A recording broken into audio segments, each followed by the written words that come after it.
The time has come for lions to tell I own story. Yes, you're listening to Lion's Voice. I is Ras Sekou hailing from the island of St. Croix. Yeah, I'm bringing to you Rastafari vibes. Can you feel it? Rastafari. Babylon born when Rasta come together. Can you feel it?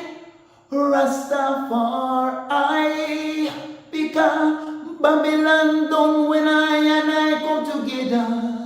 Look how we live together, look how we work together, Oh, Babylon done when Rasta come together. Haile, Rastafari, His Majesty and Empress men and blessed. Yeah man, hailing from Ras Sekou, Ras Sekou Tafari. Aye. What are you waiting for? Come together, calling from near and far. Know who you are. What are you waiting for? Rally up, it's Exodus. What are you waiting for? Ancestors paved the way for us. Yes, I am Ketis Oyonde, asking, what are you waiting for to come together? The time has come for the lions to tell our own story. This is the Lion's Voice. Yeah, man. Greetings, Rastafari, Hail Emperor, the King Selassie, the first, the perfect balance, Empress Menin. This is first man for Rastafari Indigenous Village, recognizing, accepting, promoting Lion Voice. Yes, the voice of Rastafari, speaking about Rastafari, educating Rastafari, preserving, protecting Rastafari. Give thanks. Aye, Rastafari, mighty. The fittest of the fittest shall survive. My people, open your eyes. Wake up. Blessed love, this is Queen Omega, representing for all lions and lionesses. With the lion's voice, we come to tell our story. Rastafari, live it. Hey, the lion's voice, Rastafari. Now drop your guard when it come to them, ya youth, ya. Them fully guard up and them quick fi execute, ya. Now drop your guard when it come to them, ya youth, ya. The one will laugh, I'm same one of the shooter. Watching them, this is Ras Sekou representing for the Lion Voice Network. This is the time when the lion gets to tell our own story. Haile Selassie. I will never stop, hail the Most High, and I will never stop, call Rastafari. Blessed love, this is Cushite representing for the Lion's Voice. We are here to tell our own story, Rastafari. Greetings, this is Ras Sekou. The time has come for the lions to tell their own story. See? This is the Lion's Voice. Keep it locked, right, sir? Ras Sekou said that. Are you satisfied? Wipe those tears from your eyes. I'm all alone, still you thought I was telling a lie. This is the Lion's Voice. Keep it locked, right, sir?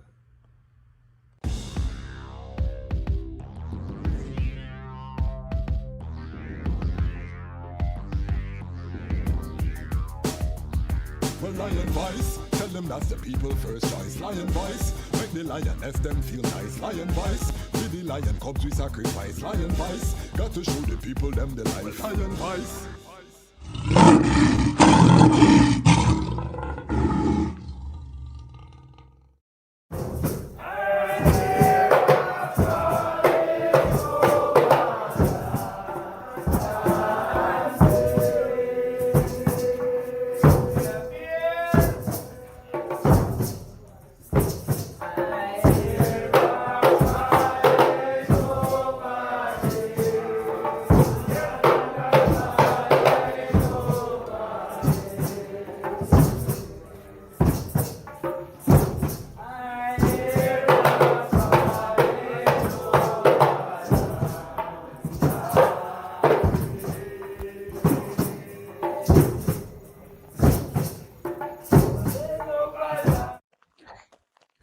Jano, I'm so hungry, bro.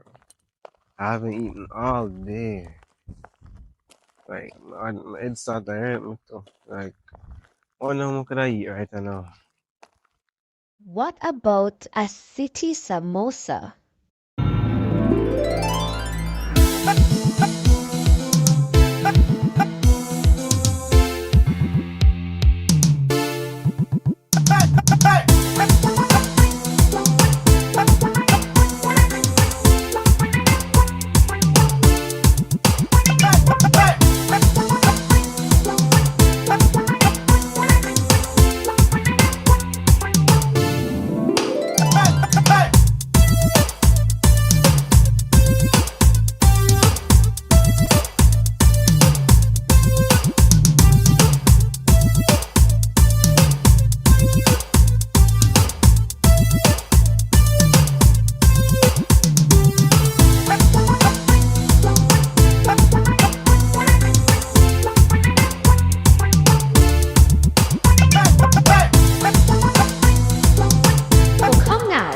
Get your samosa, a fusion of Indian, Jamaican, and African culture. City samosas, the best samosas in the city.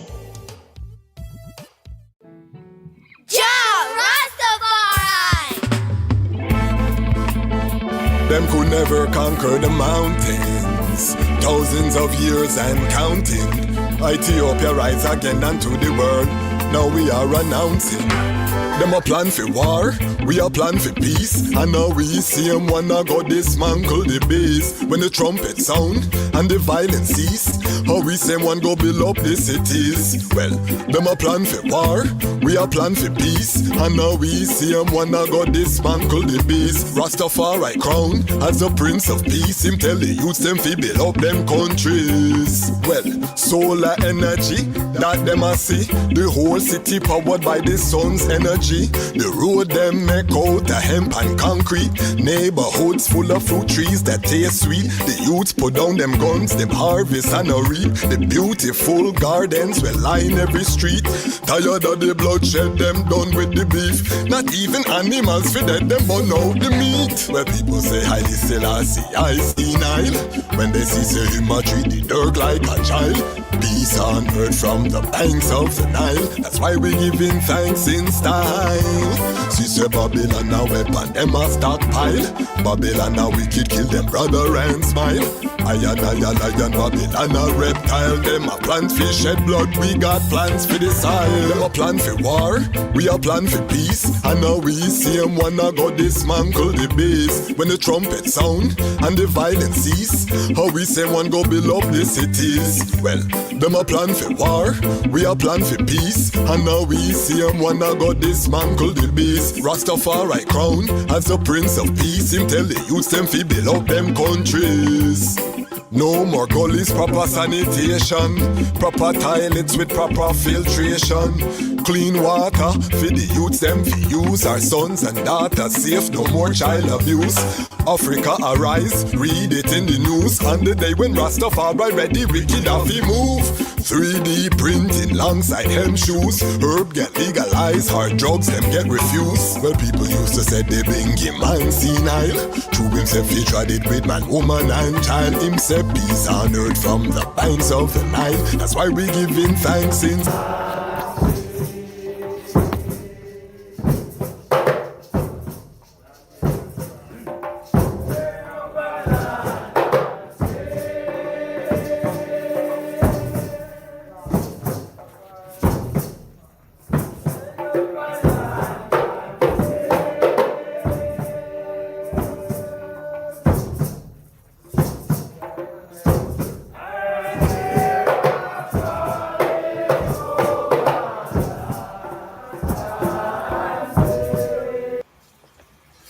Greetings in that divine name of His Imperial Majesty, Emperor Haile Selassie I.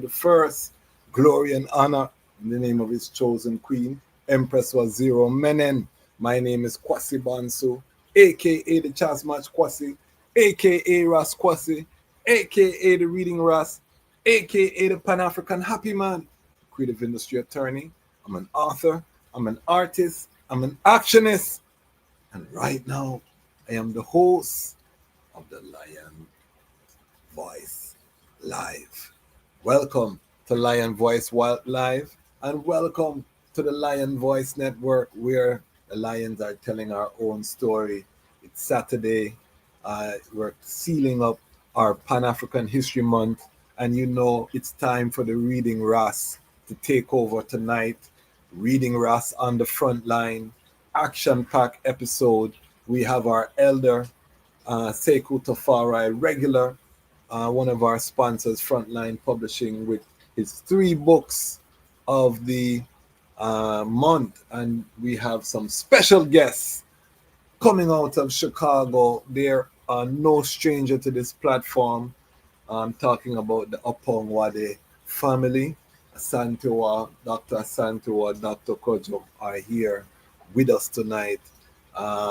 We're going to be going, you know, when we bring in, this is like a brain trust. This is a powerhouse, the minds that we're going to have. So get your ITEL snacks, get your meditation together. This is going to be one of those classic episodes. And big up everyone who has been leaving comments. I'm noticing the comments are coming in more frequently from all over the world. Remember, if you're dropping comments, if you can just let us know where in the world you're commenting from. It's a great joy to see the community growing. Once checking in from all over creation. I'm so humbled. We hit 50,000 subscribers. This strong, major milestone for the channel. 50,000 strong, the Lion Pride. We're 41 strong in the Patreon. And, we're starting to see little by little, I mean? We have things happening. And I give thanks for that, I mean? You see, we have the Ubuntu Lion Pride is also growing. Johnny Johnson, Reverend Johnny Johnson, our latest addition. And also Shahid Cohen, who is one of our Lion Pride on Patreon, who just say, yeah, Ras, love what I do. I'm giving monthly, but hold this attribution over $100, and you become a part of the Ubuntu Lion Pride. So we're 13 members, you know what I mean? Big up Akashic CDI, Roots Life, my Lion Pride and Patreon family are here checking in. We're building this from the ground, you know what I mean? And we're doing it in front of the world, and the world is responding. As Akashic said, next stop is 100,000. Big up from Atlanta, and big up the brethren, and big up the I want the I put your channel also in the chat. I saw a reasoning with Ras Flacco. I haven't got a chance to watch it, but the eye is doing some powerful work. Same way Haile talks over there on that platform. Rastafari independent non-aligned media is rising, family. So it's a global movement that we are spearheading, and it's an unity, it's an unification. We're putting aside the petty differences. We're identifying our cultural assets, and we are putting it in action so that we can build, so that we are preparing ourselves for this Armageddon. I'm a Naya Bingi man, and we used to chant, oh, what a Armageddon, come down Pan Babylon. And we see the Armageddon coming down for true, you know what I mean? So what are we going to do? Are we going to sit down and be shocked and surprised? Or are we going to prepare? Are we going to seek true sovereignty, meaning that we control our destiny, we control our narrative, we control our food, we control our housing, our economy, all of these things as we look at the evolution of the Pan-African movement. So we're building an independent model here, crowdfunded model here, so that we can stay truly independent. So big up the 41 in the Lion Pride on Patreon. When we get to 50 in the Patreon, we're going to start voting. We're going to be giving micro grants to different workers within Rastafari. Anyone in the Patreon will be able to submit the name of someone who's doing positive works in their region. And, we'll have our town hall meetings, and the different pitches will be made. We'll have a vote, and then we're going to grant that one. Just a small show of gratitude from our community. and then we'll challenge other communities to do the same. So we want to spark that iron of giving and of coming together, and also of allocating capital to the workers. My two buzzwords for the Lion Voice Network is budget and staff. If we're not talking budget and staff right now, when it comes to the works, that means we're not thinking sustainably, and we need to step up. You know what I mean? What me say? Budget and staff. These are the things I want. I like them reasons. When I'm sitting in a reasoning and I'm hearing about budget and staff, I know, all right, we're planning for the long term. We're serious about what we are doing. You know what I mean? So we want to be able, with 50,000 people giving $10, that's $500,000 right there. We could be dropping $500,000 on a guest every Wednesday. That's my dream. You know what I mean? And it may take us to get to 1 million subscribers before we get 50,000 to do that. But you can imagine what we can do with 50,000 people moving in one accord. Right now, we know most of those Lion Pride are casual. You know, when you get subscribers on YouTube, it's, you know, a man seat and you just click it and say, let me come back to that. Most people are casual. There are layers. You know, when you're building your creative ecosystem, there are layers. But it's still something that we're glad. This Wednesday, we will most likely be doing our 50,000 subscriber episode, where we open the line and we allow the Lion Pride to come up as the guest, and we just hold our community reasoning. I put the link for StreamYard in the chat, and you can just come on, you turn on your camera, and we just hold a reasoning. And it's been Isla, we do it every 10,000 subscribers, and we've had people come up from all over the world, you know, just the Lion Pride, getting to know each other, getting to build with each other. So we love them thing there, you know what I mean? We are just coming together. We're bigging up ourselves. Now, we had to do this early today because I have to leave from here. There's a memorial celebration for the queen of one of our great elders, Brother Roy McPherson. So I want to acknowledge the family. I went to school with his two daughters at Howard University. You know, they lost their mother. Our elder lost his wife, so we want to acknowledge his loss. So I'm leaving straight from this episode to Chad. So we did this episode a little bit early. So give thanks for those who are tuning in live. For those who are going to watch the repeat, you don't know. The Lion Voice, the Lion Pride, appreciate loves the item, the watch time. Everything helps the channel and to make it sustainable. We're going to be traveling before the end of the year. You know what I mean? Exclusive footage, different things are coming. So we need that economic strength. So join us in the Lion Pride world-class media operation. That's the vision for the Lion Voice Network. Nothing shabby for I and I as Rastafari. And we want to go out in the field and start really reasoning up with some of our Asians then before they pass away. Because that is what is happening, family. We're losing archives, and you know what I mean, we need to capture them from a Rastafari perspective, and not just one.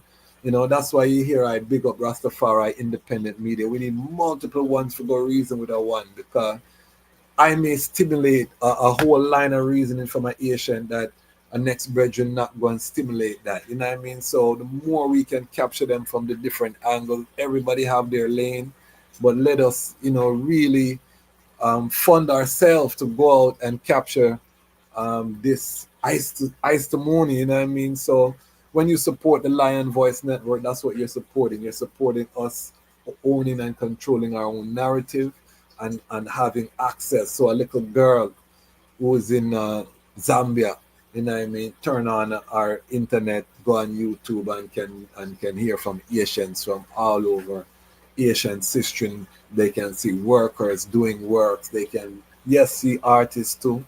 We love the artists them too. But the authentic Rastafari from Rastafari people, you know, that is what we represent. So big up everyone. You know, we have to do the housekeeping to keep the operation moving. I know some of the items said, boy, Ras, you can shorten it. And we do plan to shorten it. And we do plan to get better editors for the commercial. You're going to see the thing evolve and look more modern. And, you know what I mean, this is the early phase of what the item's seen in terms of our uprising. It's gonna get better as we continue. We have big episodes to release and things. So just stay with us. Big up Frontline Books. Big up Brother Carl Philpotts. Make sure you support his works. You saw it in the intro. Big up Wally King's graphic and design. CMAS Life. Rasledge, Ramia King Design. I'm sipping some Jamaica coffee because I may have to go out later, you know what I mean? We need the energy. So all of the sponsors and the ecosystem that makes this what we're doing possible, big up the item, you know what I mean? All right, so let's get into our guests. I'm excited. I'm going to bring forward my elder first. Ras Sekou, is the eye ready? I'm not seeing the eye on the eye screen, Ras Sekou. I want all of the guests them get ready. They're backstage. Yes, okay. I'm gonna bring up the eye first, Ras Sekou, and then we're going to. I'm gonna ask the eye, you know, because the eye made the recommendation for these guests. So hold on, family. Warm welcome for our Asian, you know, word of reading, Ras. This is the front line. Ras Sekou, blessings. Yes, sir. You hearing me? Yes, I am hearing the eye. Give thanks, give thanks, give thanks. Yes. Another day above the ground. Yes. Can you And set give your thanks. camera? We're not seeing the eye face. You have to set your camera so we can see the eye face. I had Ras Sekou on and a sister call me and say, you can't have the elder like that. And she started beat me up away. You know what I mean? So I have to make sure the elder camera is proper before we start. All right. Are you seeing my face now? Yes, but let's set the camera good. You see my face? The bottom of your face is cut off. The bottom of your face is cut off. I get in trouble, you know. I'm part of the community, so I get All right. I'm not immune from it. I get beat up enough. All right. We don't want you to get beat up. No. All right. What about now? I'm not seeing the eye. What about now? We're not seeing the eye. The screen is black. The screen is black. You hit something. I think the camera is off. So we're gonna get the elder situated. We have two special guests, professors of the highest order, that are joining us, and they're no strangers to the platform. Asantewaa, Dr. Asantewaa is a regular contributor here, and she always takes us to the high region. The item have met her Kingman, one of my favorite episodes where we went into the history of Ghana and Nkrumah, all them things there. So tonight, it's gonna be one of those episodes, trust me, or today is gonna be one of those episodes where a lot of value will be shared. And there are a couple, I have to get them on Lion Love, on my Lion Love show too. We heard the two sides of the love story, but I gotta get them together on Lion Love. So I'm gonna work on that, family. Getting them on Lion Love. We're overdue some episodes, and we're gonna start reasoning with some couples, so that we can get some examples out there. Young people are struggling. You know what I mean? A lot of relationships are struggling right now. So we're gonna put some heat. All right, Elder. Let's see. You see me now? I see the eye, but the eye have to set the camera so we can see the eye face. Don't put me in problems, Baba Sekou. Please, I beg you. People love you, you know. People love you, you know, and them comfy eye. What about now? You can see my face now? I can see the eye face, but just the top of it. Is there a way that you can set the phone so that I try to work it out. Maybe just rest it up on some books or something. That's what I do it. Okay. Yeah. Usually it works pretty good. We have to get the eye stand. All right. What about now? It's better, but we're still not seeing the bottom of your face. What about now? It's better, but we're not seeing the bottom of your face. Let me give you a full layout. Hold on. Yeah. We're not seeing the bottom of your face. Patience with us, family. We're Ethiopians. So we What about now? What about now? no, we're just seeing your forehead right now. Okay. That's Sekou. We have to get a young person to come and assist the eye down there. What about now? No, we're not seeing the eye. Just your forehead. What about now? We're just seeing your forehead right now. It's the camera's pointing up to the ceiling. Okay. Let me see. Yeah. Let me see. Pointing up to the ceiling. There we go. You have me now? Yes. I am Bingy. Science. Yes. Oh, yeah, Bingy. This is the exciting part, family. This is prime time. All right. Okay, we see the eye. So, before we bring forth our guests, that light behind you is a little bright, but we're gonna work with it. Before we bring forward our guests, yes, that's good. Why did you recommend that we bring forward our special guests to join us here on the front line? Well, these are people who are very special to me, first and foremost. As Rastafari brethren, I knew the brethren basically, because he's a right to Rastafari speaks, even before he reached America here, and with his queen. But the point about it is, at this point in time, he was one of the contributors to this book, what we call The Eternal Year of the African. Okay. And his queen is the editor, also contributor. So when we brought this book out, it was around COVID time, and it never really hit the Pan-African market as it's supposed to. Yes. So we wanted to reinvent the wheel. I've been telling the sister that I was going to do it. So I don't just like to say things, I like to put it into action. So I said, this is Marcus Garvey month. Tomorrow we mark and we remember Marcus Garvey said that August 31st should be the day we celebrate African independence all over the world. All people should come together and celebrate African independence as African, and so on. And so today being a nice day, the day before, we celebrate Marcus Garvey in his fullness. So although it's good strong past, but Garvey always said we should have demonstration, marches, and so on this day. So this is a day we should put on in history as August 31st. Okay. Why he chose that, I really don't know, but that is the day he chose. So this book has never really been hit the market. We have a lot of contributors in it. Some of them are we might call them academics, but for some reason they themselves never push their book themselves, because if you're the academic teacher in a school, you should at least be able to get your book in the school or get students to buy the book. So we decided we think it's time to kind of reinvent the wheel, because it's still current.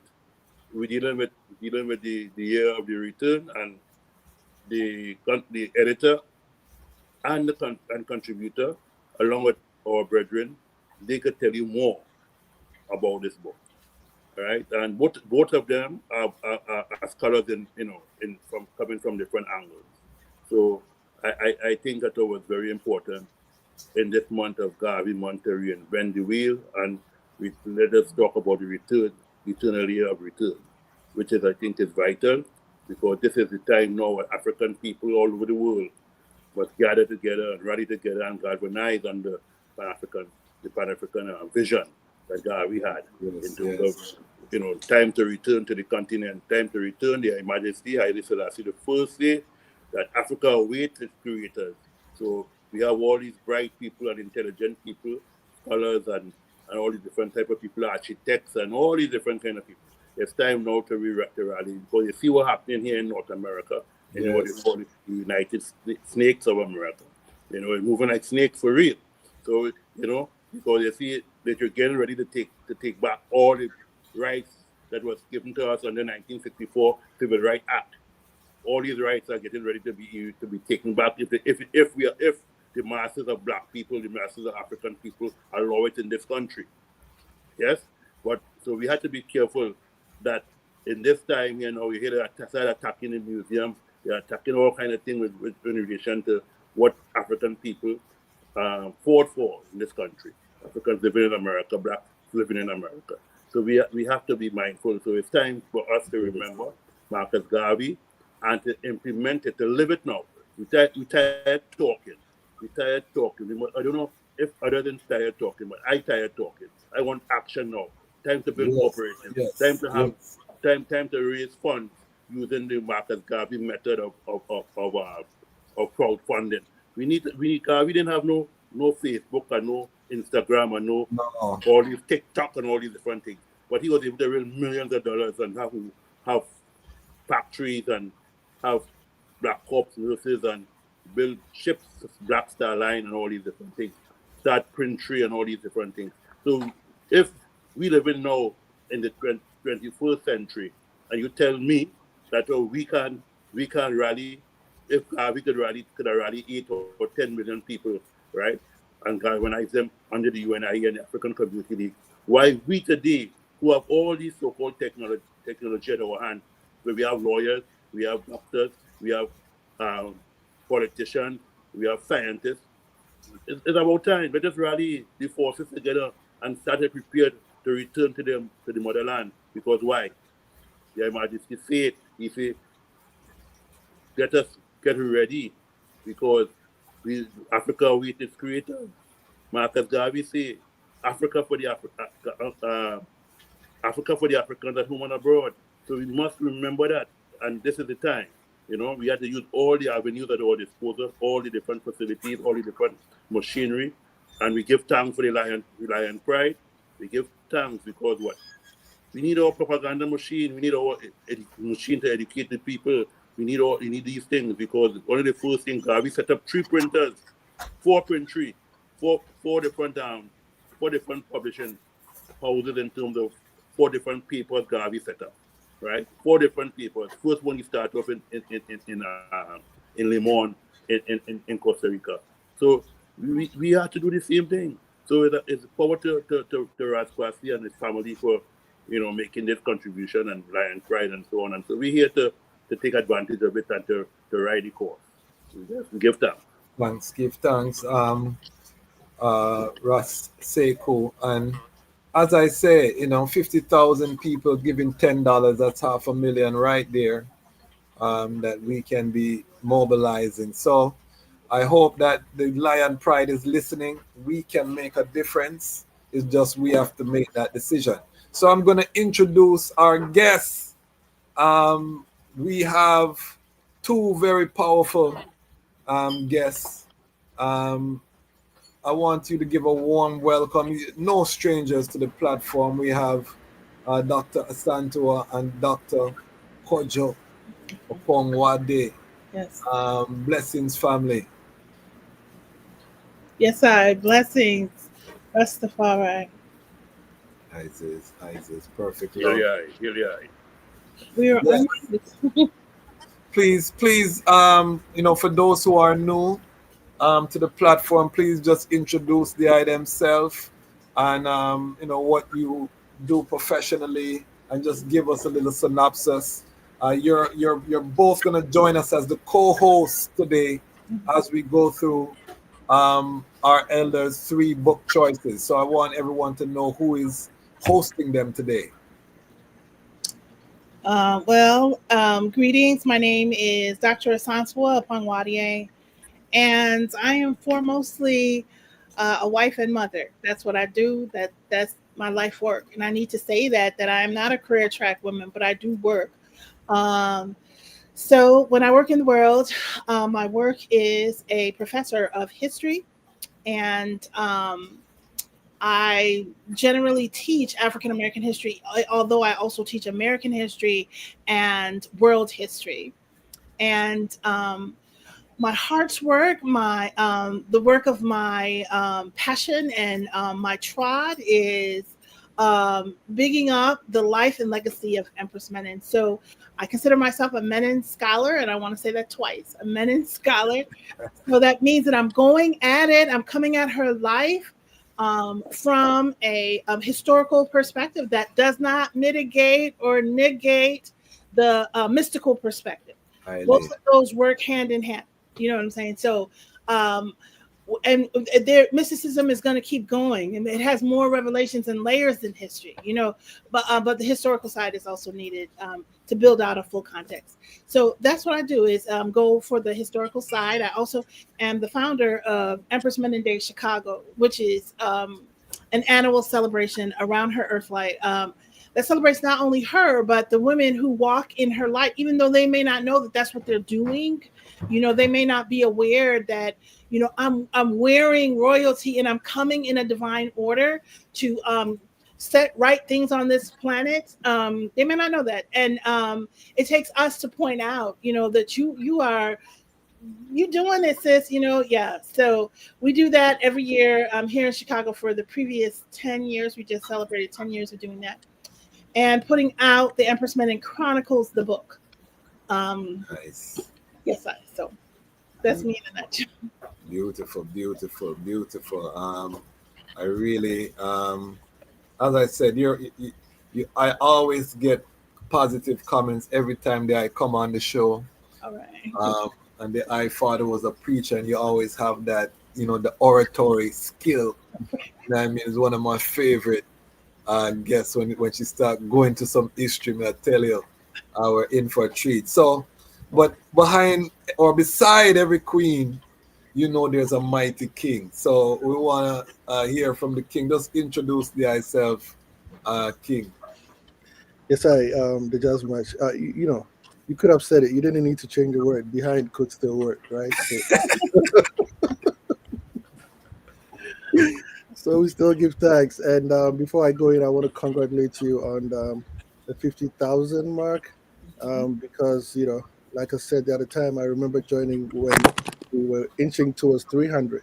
Haile. Yes, so to be 50,000 is a wonderful milestone. I want to hear Ras Sekou. Give thanks, Ras Sekou, for the invitation. But, you know, I consider my work to be, you know, the work of unraveling what has been hidden in terms of African history, African life, African knowledge.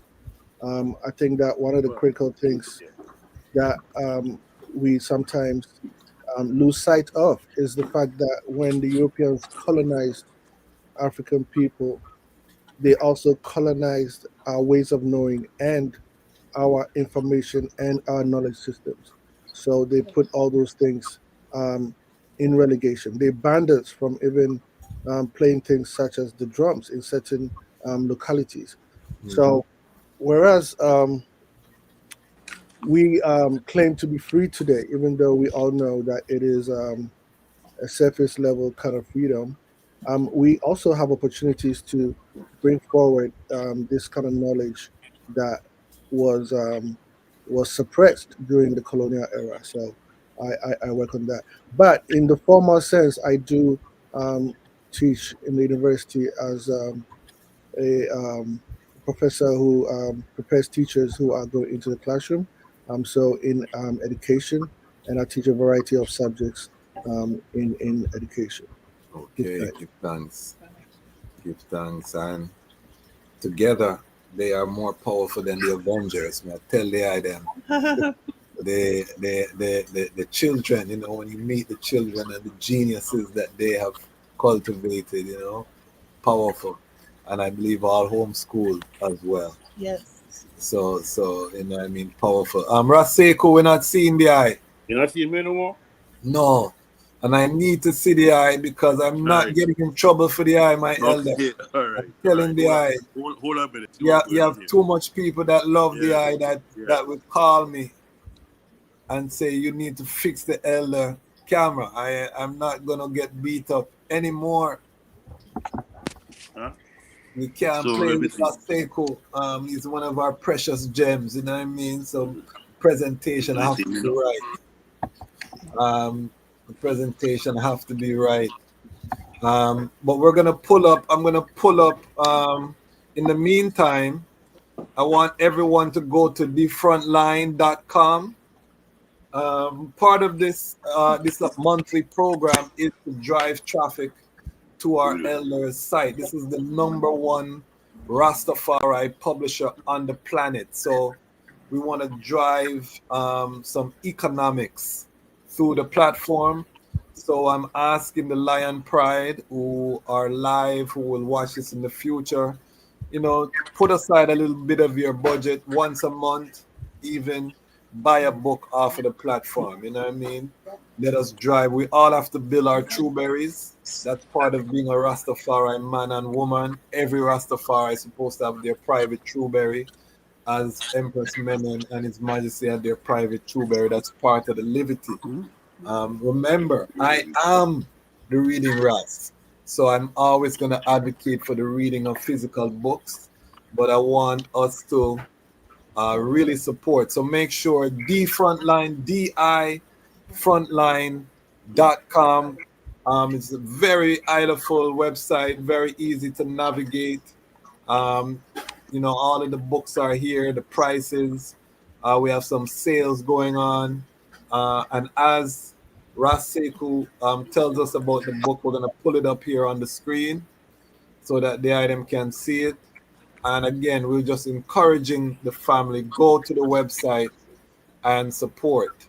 One thing about the Lion Voice Network is we're using this platform to build our Rastafari economy. So everybody you see on this platform with their product or service, we're pushing the family to go and support them. And then we challenge them also to scale their operation as we grow and they grow. We challenge each other to scale and to hire Rastafari people. This is the path to true economic sovereignty and then long-lasting sovereignty, cultural sovereignty. Have to have our own economic ecosystem. So this is Ras Sekou Tafari website. We want everyone there. Did we lose Ras Sekou? I think we lost Ras Sekou temporarily. But in the meantime, let me talk to the item about we're sealing up August, which we coined Pan-African History Month. The Oppong-Waddie family, they are part of the Lion Pride on Patreon, so I just want people to know when they talk, they put their money where their mouth is, you know what I mean? As a family, they don't play around. It's not a game. But I want the item to give us just your assessment while we wait for Baba Sekou, where the Pan-African chart is in your heavens right now. Looking at the global chessboard, we're watching the collapse of Babylon. We're seeing AES. We're seeing different things happening on the continent. We're seeing diaspora wars being inflamed. We're seeing, just give us an overview of your assessment of the Pan-African movement right now on the chessboard.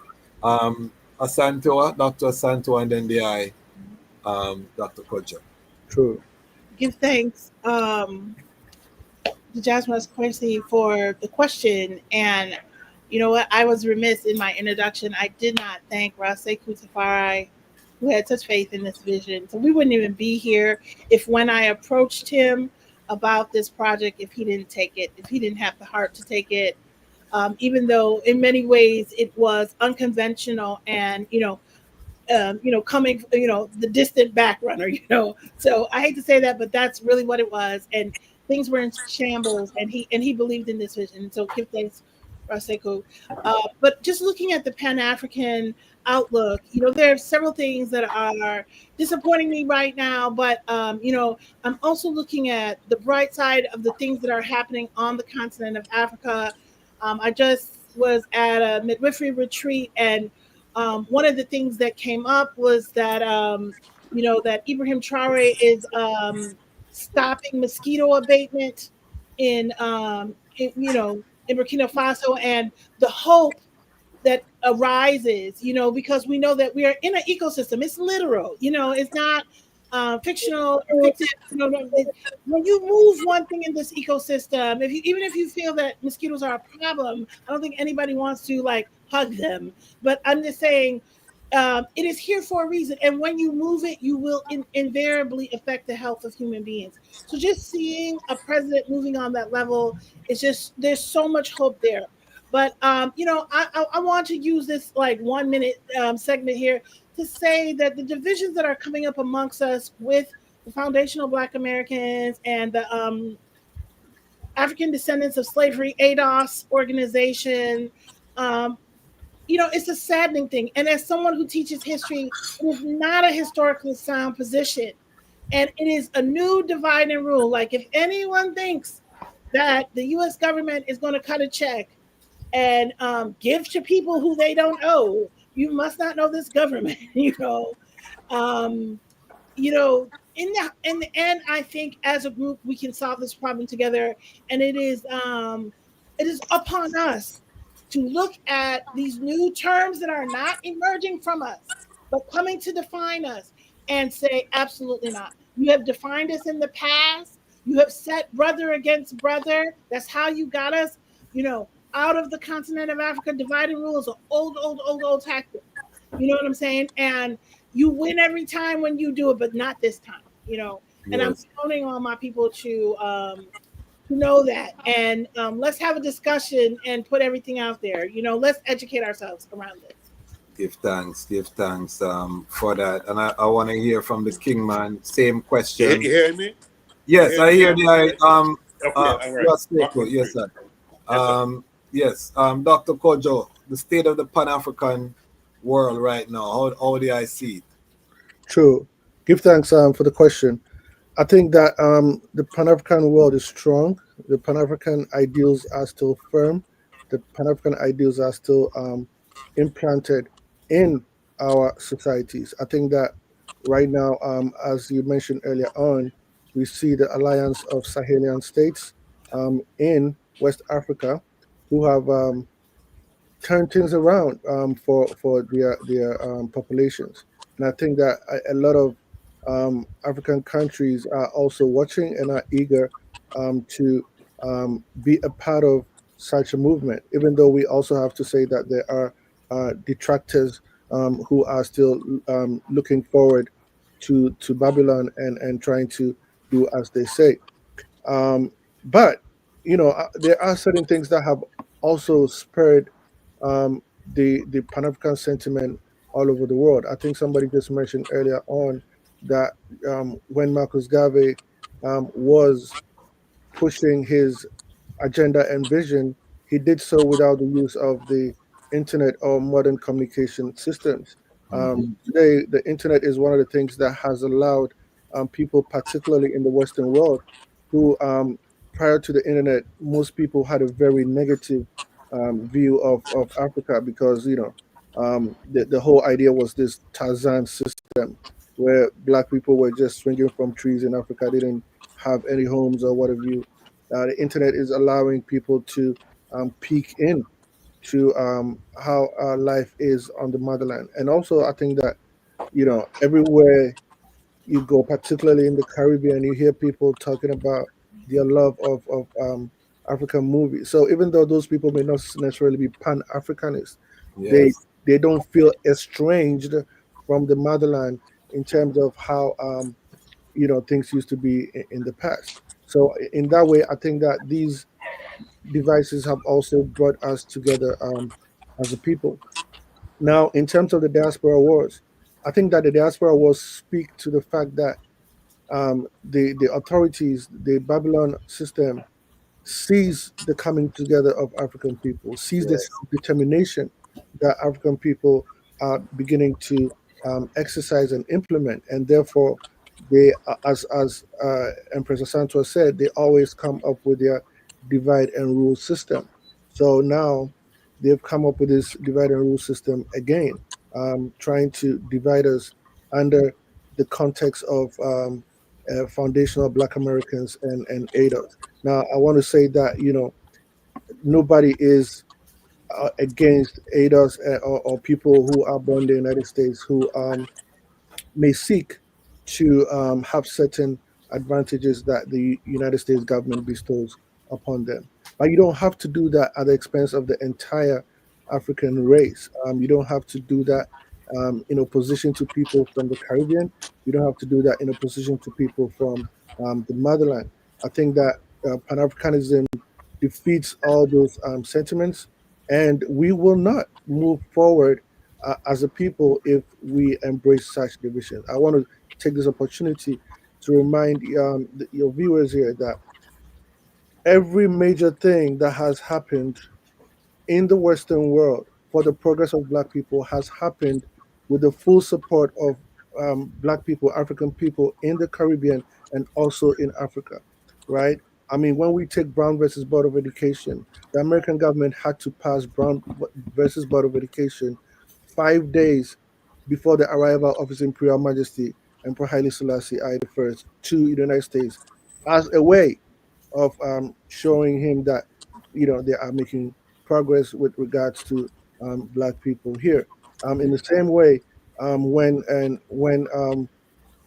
the U.S. was struggling with this whole civil rights um, ideas and passage of bills, Kwame Nkrumah told the United States President then Kennedy that we are watching, and if you do not do anything for the progress of the Black people in your constituency, then we will not remain non-aligned. We will be aligned to the Eastern power, and that caused the pressure to have certain things done. So I'm saying all this to say that united we stand, divided we fall, and therefore Pan-Africanism as an idea that promotes our unity worldwide is the way to go, and Pan-Africanism still stands strong. Give thanks. Give thanks. And I like my elder Johnny Johnson introduced me a term. He called it foundational African American, because he's from Alabama. His family traces their family bloodline to a slave ship that came in after the abolition of slavery in Alabama, and they migrated north during the Great Migration. So they know clearly that they have African roots. So he calls himself a foundational African American. You know what I mean? True. And I like that. I like that term in terms of acknowledging the African root. We always have to acknowledge the root, whether we're Jamaican, whether we're, wherever we are in the world, we have that commonality, that African root, and I think that is what unites us. All right, so Ras Sekou, I want to. What book do you want to start with, so we can get into this history and we can benefit from these scholars here? I want to start with the philosophy and opinion of Marcus Garvey. All right, hold on. Let me. This is the hardback edition. All right, let me find it on your website. We're at frontline.com. Make sure the item. It's right there. You just pass it. Go to the website, and we want to purchase these books. Hold on, let me see. Can I just put it in the search function? Yes. So you're looking for the philosophy and opinion, volume 1 and 2, hardback edition. There we go, right here. So I click on this. The item can see it? Yes, I. All right. So tell us why you have chosen this book, and then we'll hear from our two professors, their thoughts on selection as well. Yes, well, this is a month that most people celebrate Marcus Garvey Earth Strong, August 17th.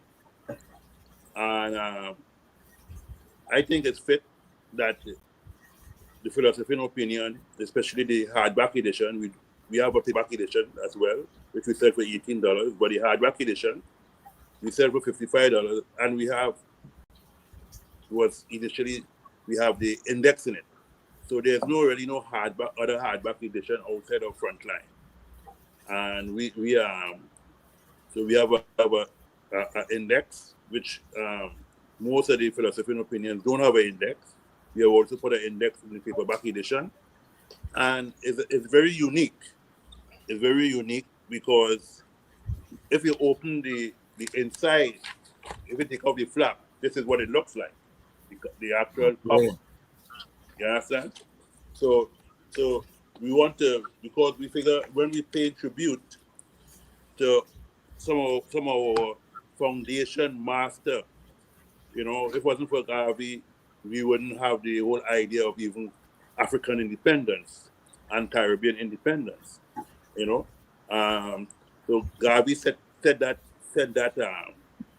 trade for us. So now we have to pay homage. And if it wasn't for Garvey's second wife, we wouldn't even have be able to read the philosophy and opinion, because it took Jakes, it took Miss Jakes Garvey to research while Garvey was being railroaded in the penal system. She's the one who did research, looked at all the newspapers, clippings and writings and so on, to be able to put together the philosophy and opinion.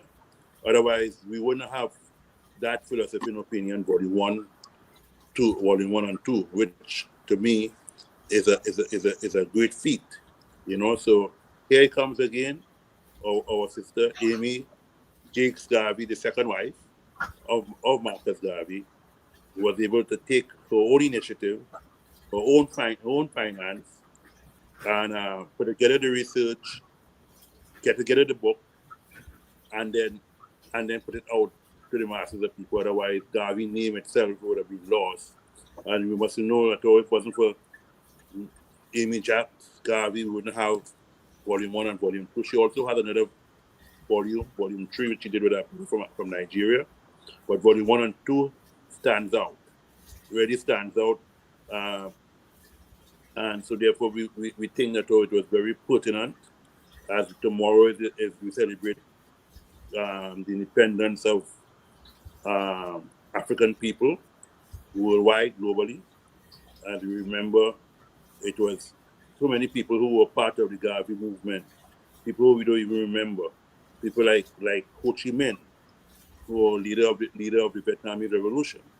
He was a member of the UNIA and saluted Marcus Garvey, you know, so these are some of the things. Mao Zedong, who led the revolution in 1949 in the Long March in China, created the first People's Republic of China. He also was observing and studying Garvey at that time, because Garvey as an African representing the soul to the earth. When you call the soul to the earth, the working class people, the people who was kicked and abused. So people all over the world, with all different organizations and movements, you know, spontaneous and mass movements, were observing what was going on in North America and the Caribbean with what Garvey was doing. So I thought it very fitting to as you said, the Great Garvey Month, and tomorrow we got the day that Garvey put aside and say we must celebrate independence for African people. I think it was very fitting for us to come with a classic, the hardback edition of Marcus Garvey, Philosophy and Opinion 1 and 2. So that is the thought behind that. If that is a collector's item. Mama Asantewaa, yes, sir. I know you guys very familiar with this work. What would you say about this work here? You know, I would say that before there was the movement, the MAGA movement, Make America Great Again, there was Garvey, Africa Shall Be Great Again. And basically, when you look throughout all of his texts, but with a specific emphasis on the philosophy and opinions, you get the formula, like how we correct our thinking so that we can make Africa great again. Whereas people might be able to argue that when was America great? You know, or they may be in confusion about what time period we're trying to bring back. It is 100% clear when Africa was great. All of its great epochs are clearly marked in history and non-negotiable. Like everyone knows that on the historical level. So to have someone come with the heart and the vision and giving ideas, each of his ideas so purifying, so toning to the African mind, about how we think and behave in order to bring that about. It is a lifeline. And I am not saying that he is without flaw. I am saying that in terms of how we count people who have made an indelible mark, we cannot discount his legacy. And forever Garvey. And when we can't talk about a lot, like there are in-group discussions amongst Black people, we can't agree on a lot. We can go back to the red, black, and green. We can go back to those time periods when Garvey and both of his wives were impactful. So thank you so very much, Ras Sekou, for bringing up the work of Amy Jess Garvey and how she was a firebrand herself. You know what I'm saying? Writing this newspaper, distributing this newspaper, getting his writings together. I mean, this was no small work, and she completed it again, just like how we opened the show saying, a queen is always there. The king almost is dependent upon her to exist and to be fully impactful in the world. So yes, we have a tremendous legacy, one that we should absolutely celebrate. And I've seen people, changing the red, black, and green now to something else. But the way he gave it, let's use it that way. Let's celebrate it that way. There's something to be gained. Give thanks. Give thanks. Dr. Kojo, your thoughts on this seminal work? Well, give thanks. Dejazmatch. I think that Philosophy and Opinions of Marcus Garvey is certainly what I would consider to be one of the primary texts that allows us as a colonized people to make that mind shift from that colonized mentality to a mentality towards emancipation. I remember very much as a young person reading Philosophy and Opinions of Marcus Garvey and coming across the text that said, if the white man has the idea of his own God, if the yellow man has the idea of his own God, we Ethiopians, even though late that we may be, we are also going to seek our God through the spectacles of Ethiopia, right? I think that was a serious piece of writing for me, and it still is. And I think that everybody, all African people all over the world should, if you've not read Philosophy and Opinions of Marcus Garvey, make it a point to read it, and not only to read it, but to be in line with his vision and also with the implementation of that vision. At the back of the book, he has a section, African fundamentalism. I think this is a section that really breaks it down for us what African fundamentalism is all about. The impact of Philosophy and Opinions of Marcus Garvey is felt worldwide, as Ras Sekou earlier on intimated. When it comes to the African world, it is important to point out that Kwame Nkrumah, who was the first president of Ghana, who also led the first country south of the Sahara to independence, himself was a student of Marcus Garvey, which he became when he was a young student here in the United States at Lincoln University, and returned home to implement. And himself said of all the writings that had impacted him, he had to single out the Philosophy and Opinions of Marcus Garvey. So this is no regular kind of text. This is a text for all the seasons, and to have it in hardback and to have it in both volumes 1 and 2 is something that we are privileged to have in this time. So give thanks, Ras Sekou, for that. Give thanks.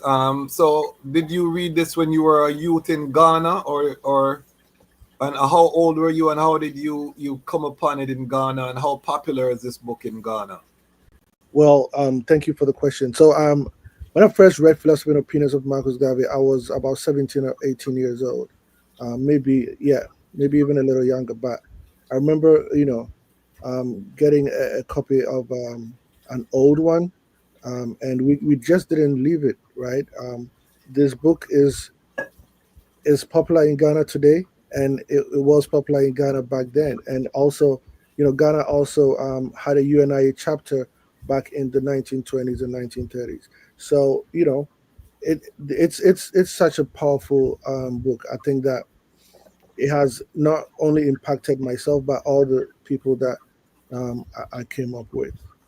So yeah. Give thanks. So the item can see the fullness, and that's what we're doing with the Lion Pride. We want it to be global and impactful. This question is for the Ras Sekou. The brethren said that he recently purchased from Frontline a copy of The Wise Man and he has not received it. How can he rectify that?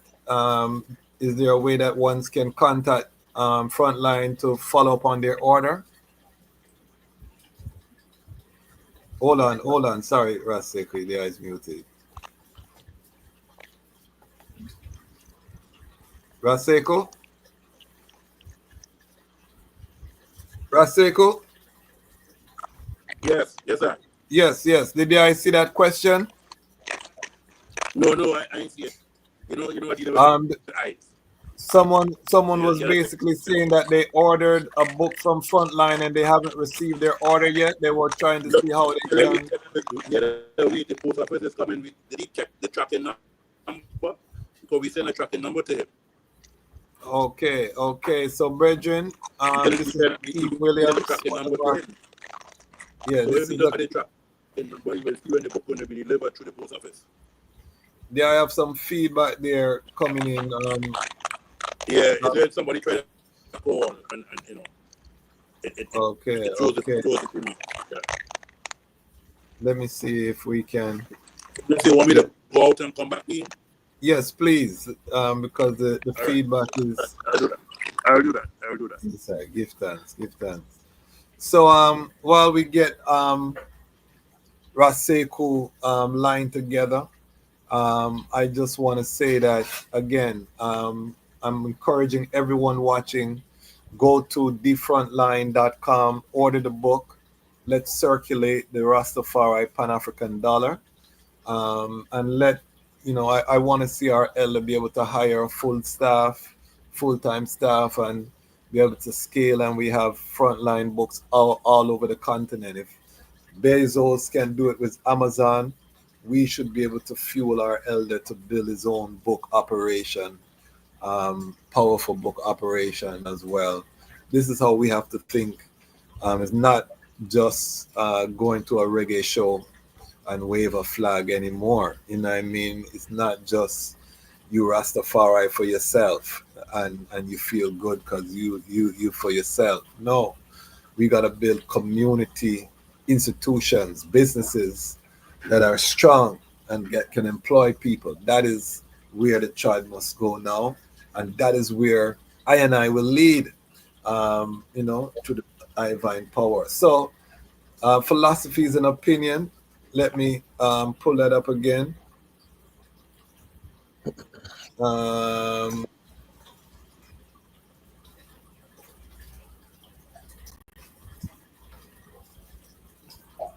Okay, philosophies and opinion.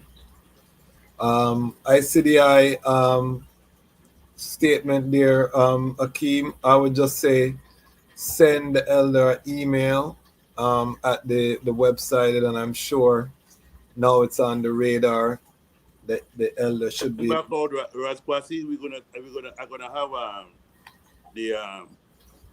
I'll have the person who handles the website.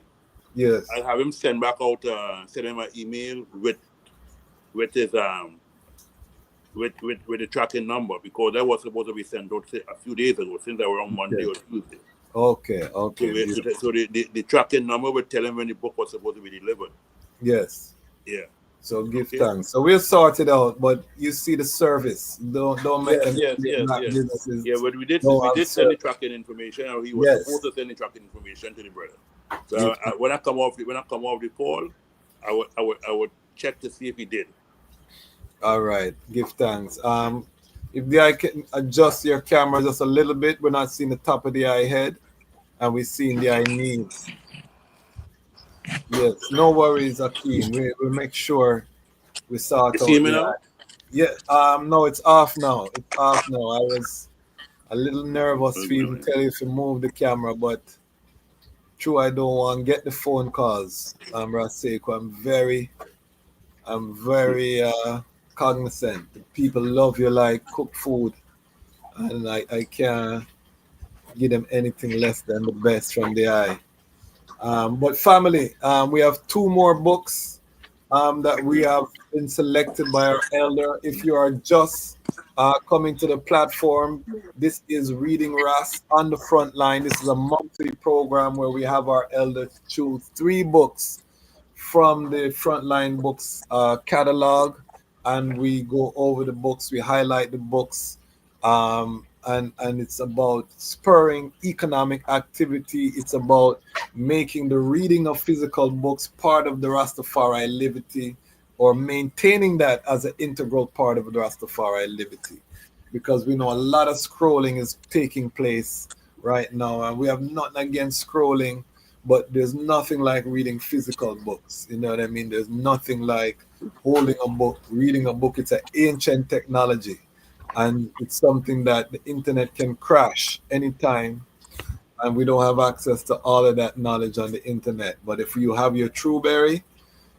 you will always be able to pass down that knowledge and wisdom and understanding. So every Ras, as an ancient man, should have his Trueberry. Every Rasta queen should have her Trueberry, and when they come together, it's not just a marriage of families, it's a marriage of the true berries.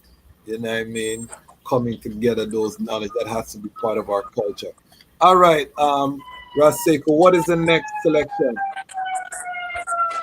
The next book is The Eternal Year of the African, which is was edited by our dear sister Asantewaa, and with a contribution by her as well, and also by Kingman Ras Pocho. So basically, this is how it looks, and you can go on the website and you can see it. We selling it. It was like about $69.99. We want to go it on sale for $30. All right, because we want people to know about it. We want people to read it. We think it's very in terms of why we were selling it at $69. Inside of it also have a recording, a recording on vinyl with African customs and so on. So it's a very much it's a serious book that written by ones in different areas of academia, and we were glad to partner with Sister Asantewaa, Dr. Asantewaa, and so on, to make sure it reaches the light of you. We pick it up after some other black publishers had dropped it, commitment to publish it. So we wouldn't want a work like this to not hit the market. So that is why we made that commitment, and have a commitment in terms of making sure people know about it. Yes, so we give thanks. Give thanks.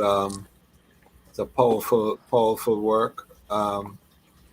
We have Dr. Asantewaa here, so let us hear from the eye. What was the fullness around this book? What can the reader expect from this purchase? So give thanks once again. This is work that was at least 7 years in the making. So no small amount of effort, and really what you're getting on sale is a trifecta. You are getting the thoughts and the if I could borrow the earlier phrase, opinions of African scholars and regular persons from the United States and other parts of North America, as well as South America, the Caribbean, and the continent of Africa, on the term and the designation that was put forward by the United Nations in 2011, saying that 2011 would be called the Year of African People. And we know that at the conclusion of 2011, they realized that they hadn't done enough to say they could celebrate African people in 2011. So they extended it to the decade of African people. And so I was a younger scholar then when I heard about the designation, and I was like, for every major watershed, we need to write something, put out to the world, our thoughts. And it was picked up by another Black publisher originally. And when I had this idea, I was bubbling over. I was teaching at Chicago State University, and I was working with Professor Kwame Bidiaku, also known as Dr. McSwine. And I was so fortunate to have gone to him first with this idea because he was so humble. He was at the end of his career, and we didn't know seconds away from his transition off this plane, but he said, yes, this is the right thing to do. I'm going to connect you with the right people. Like he said, we were put in touch with another publisher. Ras Sekou was explaining, and this sat with this publisher, and we saw it wasn't going anywhere. Professor Bidiaku transition was an ancestor, and I was left alone to finish the editing of this. And so many people reached out to me like, don't give up. He is counting on you from the other side to finish this work. And when we approached Ras Sekou, the piece was still in shambles. We hadn't quite pulled it together, even though we had selections coming in from all over the world, and Ras Sekou, put the power that was needed behind this vision and manifested this work. I'm telling you that this wasn't easy, but this is a trifecta insofar as you're getting the thoughts. Then you're getting a whole CD of music from across the African world, and I'll talk about that. And you're getting the premier showing of what happens in the Oyatunji village, what we call the Yoruba village here in Chicago, how that came up, some of the original founders in a first of its kind documentary on the Yoruba village. Some of the original founders of that village share their testimony, share what happened, and that DVD is also included in the book. So there's no way you're going to lose getting this book for $30 because you're getting something that is so expensive. The CD alone is worth that. Yeah, it really is. And if I could just have an extra second to talk about why we ended up with the title. So the United Nations made the designation that this was the year of African people. And when I approached Professor Bidiaku, he said, absolutely, let's run with it. But he said, let's not accept their definition. Because if you accept their definition, as Dr. Hunter Adams teaches us, you also accept their conclusion.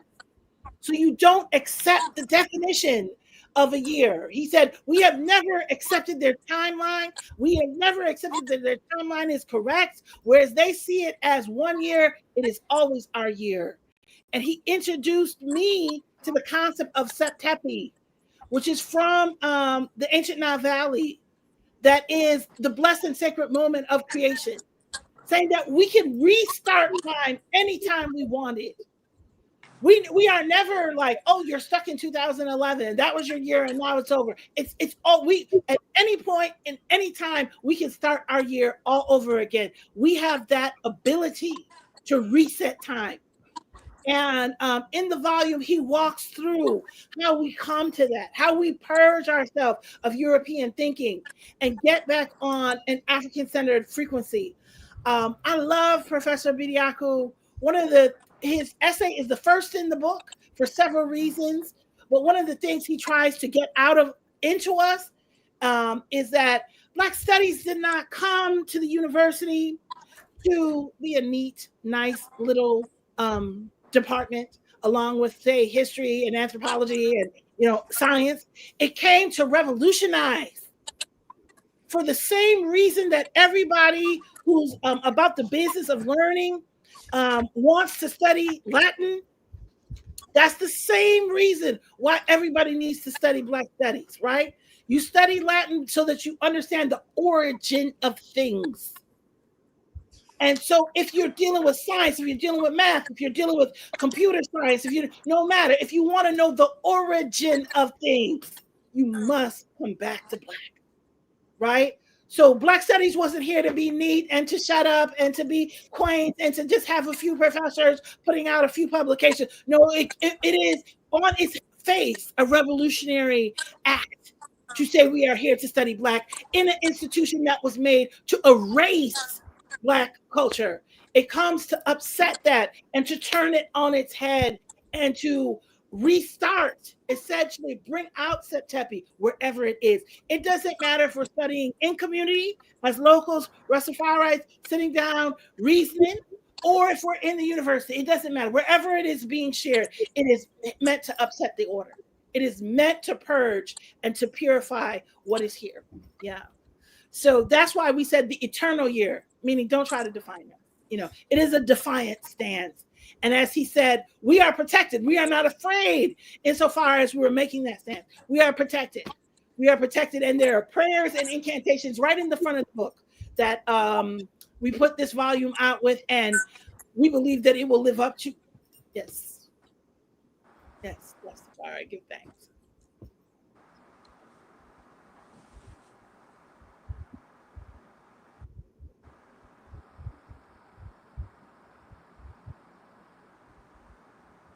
Yes. Professor Kwadwo Oppong-Waddie, go ahead and share your thoughts. Oh, sorry. Share your thoughts. I was on mute. Sorry. My producer is not here, so right. I'm trying my best. Go ahead. Well, give thanks. Give thanks for that powerful introduction to the book, The Eternal Year of African People. I think that this volume is a very, very powerful volume, considering the fact that we have Pan-African writers from all over the world. I don't even we're talking about the Caribbean region, we're talking about the American region, and also from the motherland, all making contributions. And these contributions take us in depth into African ways of knowledge. As you mentioned, Professor Max Wine's entry is the first entry in the book. And one of the things that he discusses is the African cosmic view of life. I think that when we look at the African civilizations and we look at European civilizations look at Greece as the basis for their civilizations in much the same way that African civilizations also draw from ancient Egypt, Kemet as the basis of, for the actually say Nile Valley, because we're also looking at parts of Sudan. Now, if we are looking at the Western in juxtaposition with the African, we see that the African civilization is brought about by a deep observation of nature, right? Not abstract, but a deep observation of nature. We see the Western civilization is more abstract, whereas the African civilization it looks at a deep observation of nature. And what do I mean by this? So that's one thing that Max Wein discusses in the first chapter in the book, is this cosmic view of nature. So for instance, when we look at the ancient Egyptians, the Kemetiu, they observed these patterns in nature. Like when you take a leaf or a bunch of leaves, for instance, all the patterns on there are exactly and precisely created. They are not there randomly, right? And this order is what is known today as the Fibonacci principle. Now, it is on the basis of this Fibonacci principle that our forefathers and mothers in ancient Kemet did all that they did. They took these principles out of nature and created and constructed all these pyramids that we see today. So if we look at, for instance, the pyramid constructed by Imhotep, the great multi-genius, and King Zosa, two of them came together because Imhotep was the architect, he was the father of medicine, he was so many things. And so he was the architect for this. And he based that also on the Fibonacci principle, which is why we see the first pyramid as the step pyramid. And then after that, all the pyramids did follow that same principle, even though outwardly they were not stepped. They had evolved from the step pyramid into a full pyramidal um, structure. So I'm saying this to say that all this information is given here in this book. We have many authors. We have some real powerhouses in here. Nikki Giovanni is in there. We have um, Kuropatsi Sikosile from South Africa, one of the great poets of South Africa, is in there. The great Hunter Adams is in there. Um, you know, Asantewaa has a thing in there as well, where she discusses um, African ways of teaching that were brought into the United States, which are still very much alive. So this volume is a must-have for everybody who seeks knowledge, for everybody who is an educator, for everybody who wants to learn about African thought and African ways of doing things. Give thanks. Give thanks, and I hope that once that spark for reading is being reignited by the passion of our speakers, we have to read these books.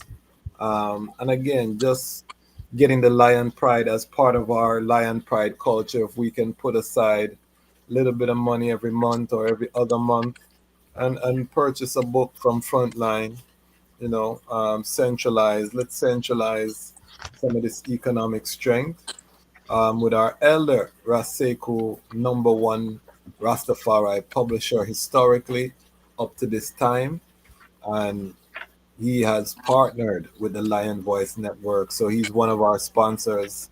And this show is a product of that, where we are glorifying the reading of physical books. That is essential for I and I in this time, is the reading of physical books.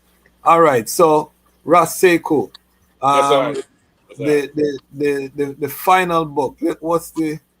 Or do you have anything else you wanted to add on that book before we move on? Well, I want to say that the eternal year of the African, it break all odds, because as Empress Asantewaa say, we can't fall in line by saying, putting a year to the whole concept of African thought. So to say the eternal year of the African, I think it fits, because we this is a revolution. This is a revolution. This is a revolution from all sorts.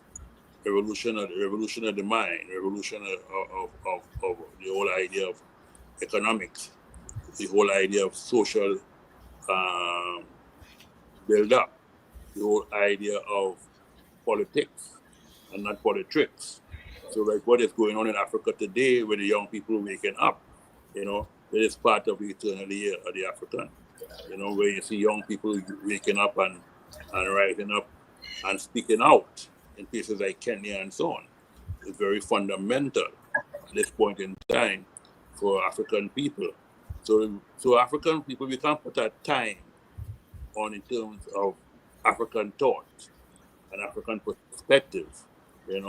I think, so we eternally, because this is our time, this is African people time, we have to rise up and and stand up and be counted as African people. Kwame Nkrumah did it, right? People like Patrice Lumumba did it. Yes, ma'am. We had Kwame Ture, he did it. So we have to do it as well. We remember in the 1945 Pan-African Conference and Convention, where you had Kwame Nkrumah, you had people like Sierra James, George Padmore, and so on. And the whole importance of that struggle for the liberation of African people. Some people got, at that point in time, the whole idea of the breaking down and decolonizing of the African mind. very important, you know. So books like Eternally of the African contributors dealing a whole different set of subject matters. So we had to look at how we break down the decolonization of the mind, because the African mind has been under attack for the last 500 plus years. You know, that we at this point in time, we have to make it a priority. We have to make it a priority to raise the level of awareness and consciousness among African people on a global level. So we're so grateful for what is going on in the Sahel states, in terms of Mali, in terms of Burkina Faso, in terms of Niger, and then you have other African countries where we have progressive young people who is fighting and struggling to liberate the minds of African people in the walk of life, as people as Amilcar Cabral, people as Patrice Lumumba, you know, as people as Dedan Kimati. So we, you know, people, the rise of African people today, in young people, because Africa, we must remember that Africa has the largest young population in the world, right? And we must make a note of that, because that is the youth quake. That is where where the youth, when they rise up, as you see in Kenya, you know, as you see in when it takes place in all other parts of Africa, whether it's in Tanzania, South Africa, and so on. You see our new change of government, and you know, in Ghana, we're seeing changes where African people and new African leadership is studying we're called the colonial forces, the neo-colonial forces, to get out of Africa. We don't want the military in there. So, you know, so time, it's just a matter of time. It's a matter of time that African people, you know, going to regain that whole victory of being able to, we're going to liberate all of Africa. Because until all of Africa is liberated and united under what we call the power of Pan-Africanism, then Africans in the Caribbean, Africans in North America, Central America, Africans in Europe and so on, Asia and so on, only and then will Africa be free, all Africans all over the world. So whether you call yourself a foundational African American, you call yourself a Black American, or you call yourself a Jamaican or a Trinidadian or whatever, you know, Africa first, because you know we're not just, we are basically African. You know, there's no question about it. You know, you put a cat in our oven, it can't be nothing else but a cat. That is what, you know. So that's the reality. So, you know, we Africans first and foremost. You know, some people may want to say African American, but it's just an African born in America. You know, he's African born in Jamaica. He's African born in England. You know, it's African born first, African and foremost. We can't leave Africa as African and then, you know, because of the transatlantic capture of us and our foreparents, that they become a Negro or something else.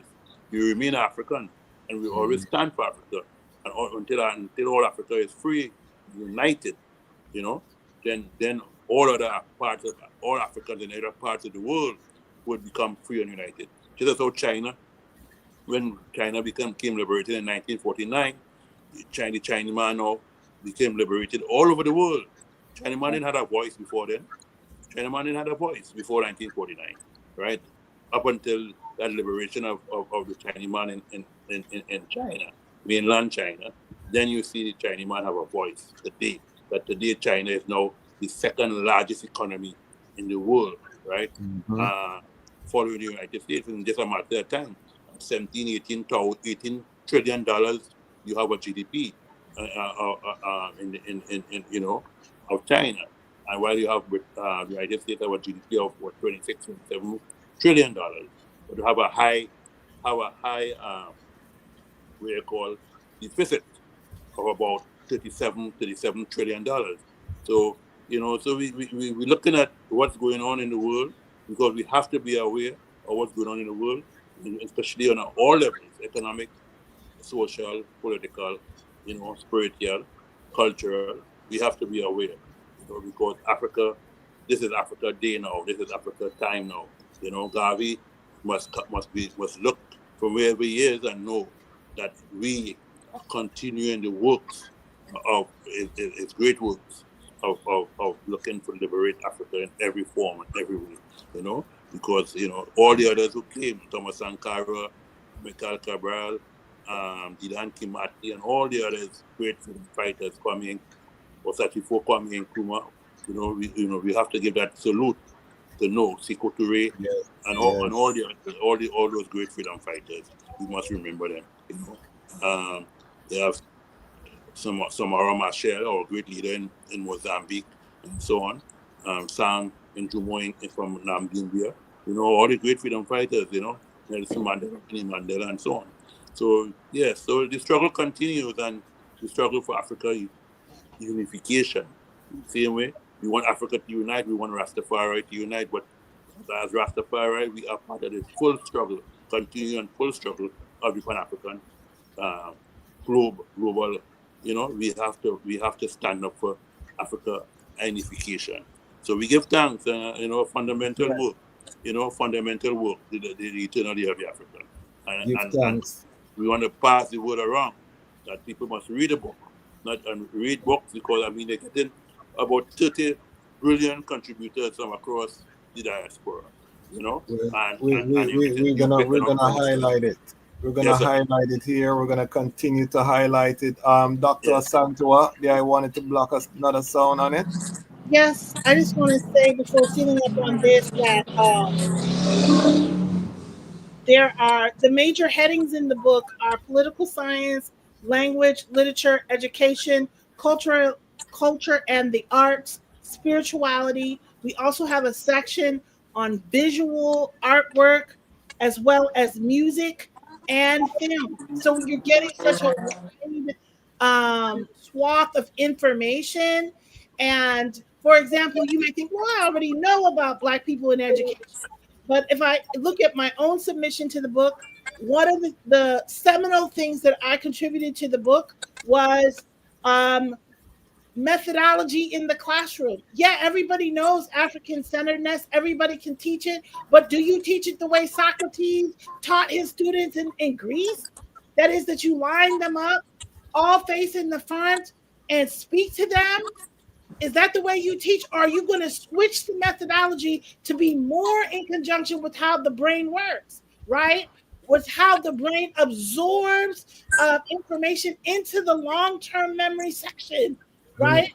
And that facing the front and not having conversation with each other, everybody facing the blackboard, is not the way the African mind works. So how do we change method, not just information? How do we change delivery is what is given in the piece that I contributed. If I can just shout out for a minute, Dr. Kwadwo Oppong-Waddie talks about the importance of water in the African world, and not just water, drinking water, but how we use it spiritually. That is, for a long time I've been saying in Chicago that we need to bring back water to the Nyabingi sessions that we hold. Where's the water key when you have the fire key? When we look at the seminal importance of water and how African people approach the divine, where's water? And why is it missing? And what is its role if it's there, right? And how we need to define that. Because we find at the heart of that, when you remove water, you're also removing the ways of women who are water bearers on the planet. So there's so much. These are new ideas. There's so much that you can glean and use in your daily applications from this volume. Don't miss out on it. It is one of a kind. Definitely. Again, DIFrontline.com. You can order your copy. It's on sale right now. You see the slash in the price. So pick up the book. Lion Pride is not just about becoming a member of our Patreon. It's about supporting our sponsors, supporting the whole ecosystem. We are an ecosystem Media is a part of the ecosystem, but the ecosystem touches all different aspects. This is why it's important for us to bring the audience together on the Lion Voice Network, not just so that we can watch and be educated, but so that we can take action and build our economic base. So support our largest publisher, and let us continue our Asian tradition of the reading of books. It was scrolls at one time. We put it on parchment at one time. We did all kind of things. We put it on the walls. We put it in tablets. We've had long standing. We carved it in bones and materials, but we've had a long tradition of the written word. And we are here to preserve that. So make sure you support. All right, Ras Sekou, what is our final book for August? Well, the final book is another Garvey book, one that I really I love. I edited this book. Tony Martin, my dear brother, who left us, is now one of the ancestors. He did it in another volume of it under the title Lessons, Message to the People. And so what we retitle it, Lessons for African People. So it's a whole different edition. And we think that this book, this is our edition. We're getting ready to put out a pocket-sized edition, similar to the Wise Man and Members of a New Race. So people can have it as a weapon, because the same way you have the Red Book, we used to read the Red Book in the early 70s and late 60s. We used to read that when we would call it Mao Zedong Thoughts, right?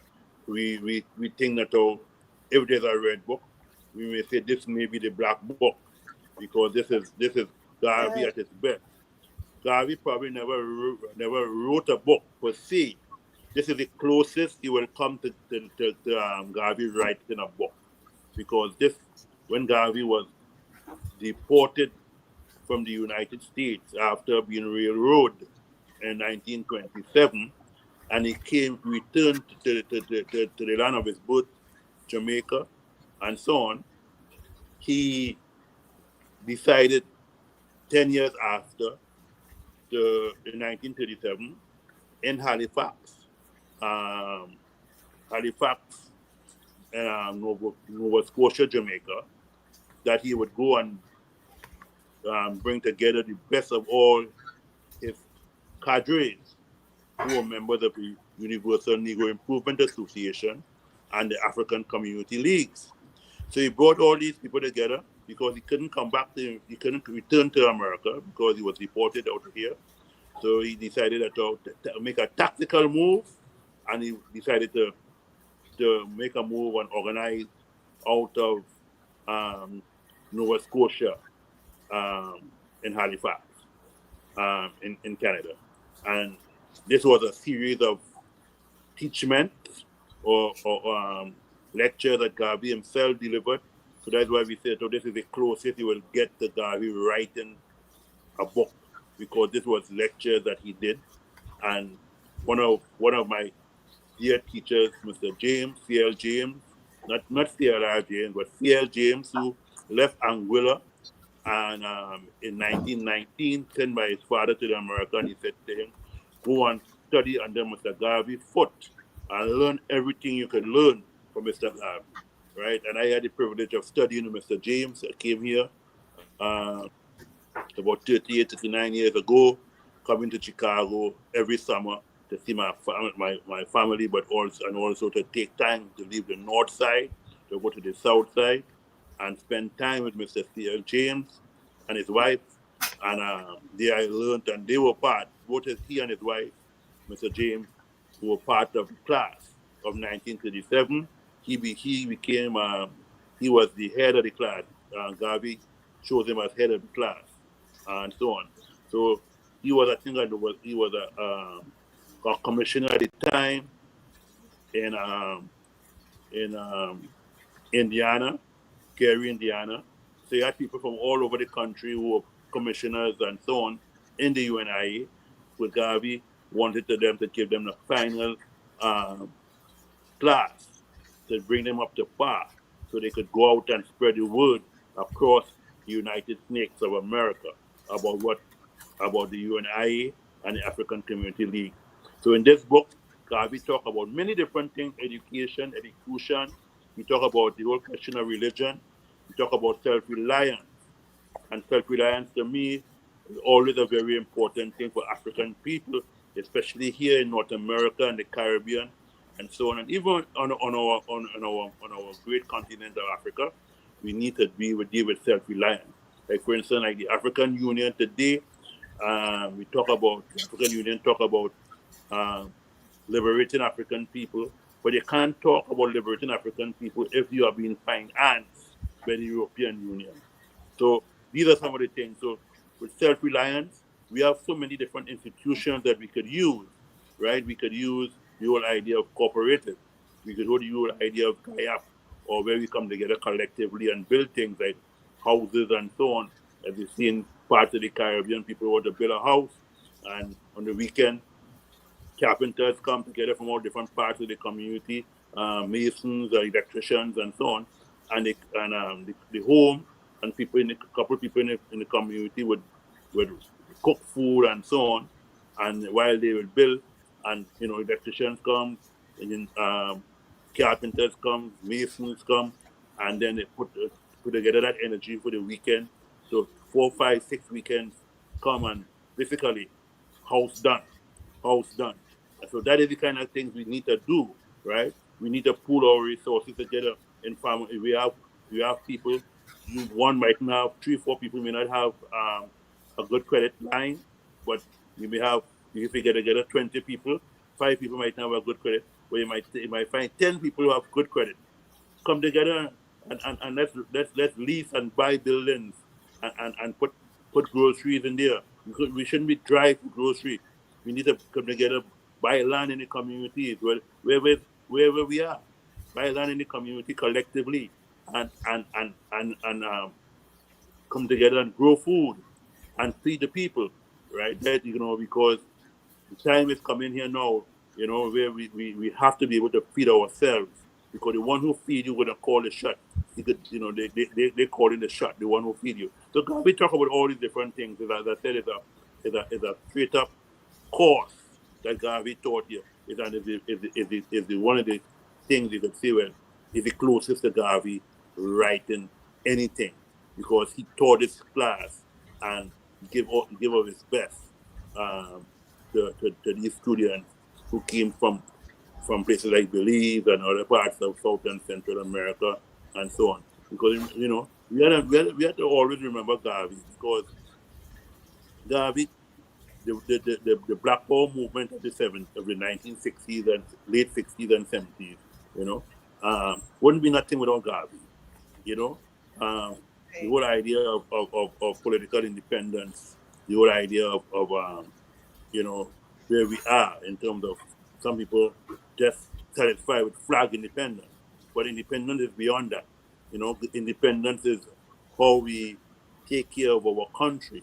We have to deal with civics and the whole idea of food and Africa. We must never forget Africa, because Africa is part of us. We never forget Africa, because we as African people, Africa is in our DNA. Africa is in our DNA. Africans were here a long time, long before Columbus here. Even Mansa Musa brother Mansa Abubakar II. He came here with expeditions from Mali, at least close to 200 years before Columbus even landed in any part of South and Central America, because we know that Garvey, Columbus or Colombo, Christopher Colon, he never arrived in what we call North America. So we had to be we know as Vespucci, Americo Vespucci, who came here. So we had to be mindful of all these things, and we have to put Africa again on the map, because here in America, yes, African people were here a long time.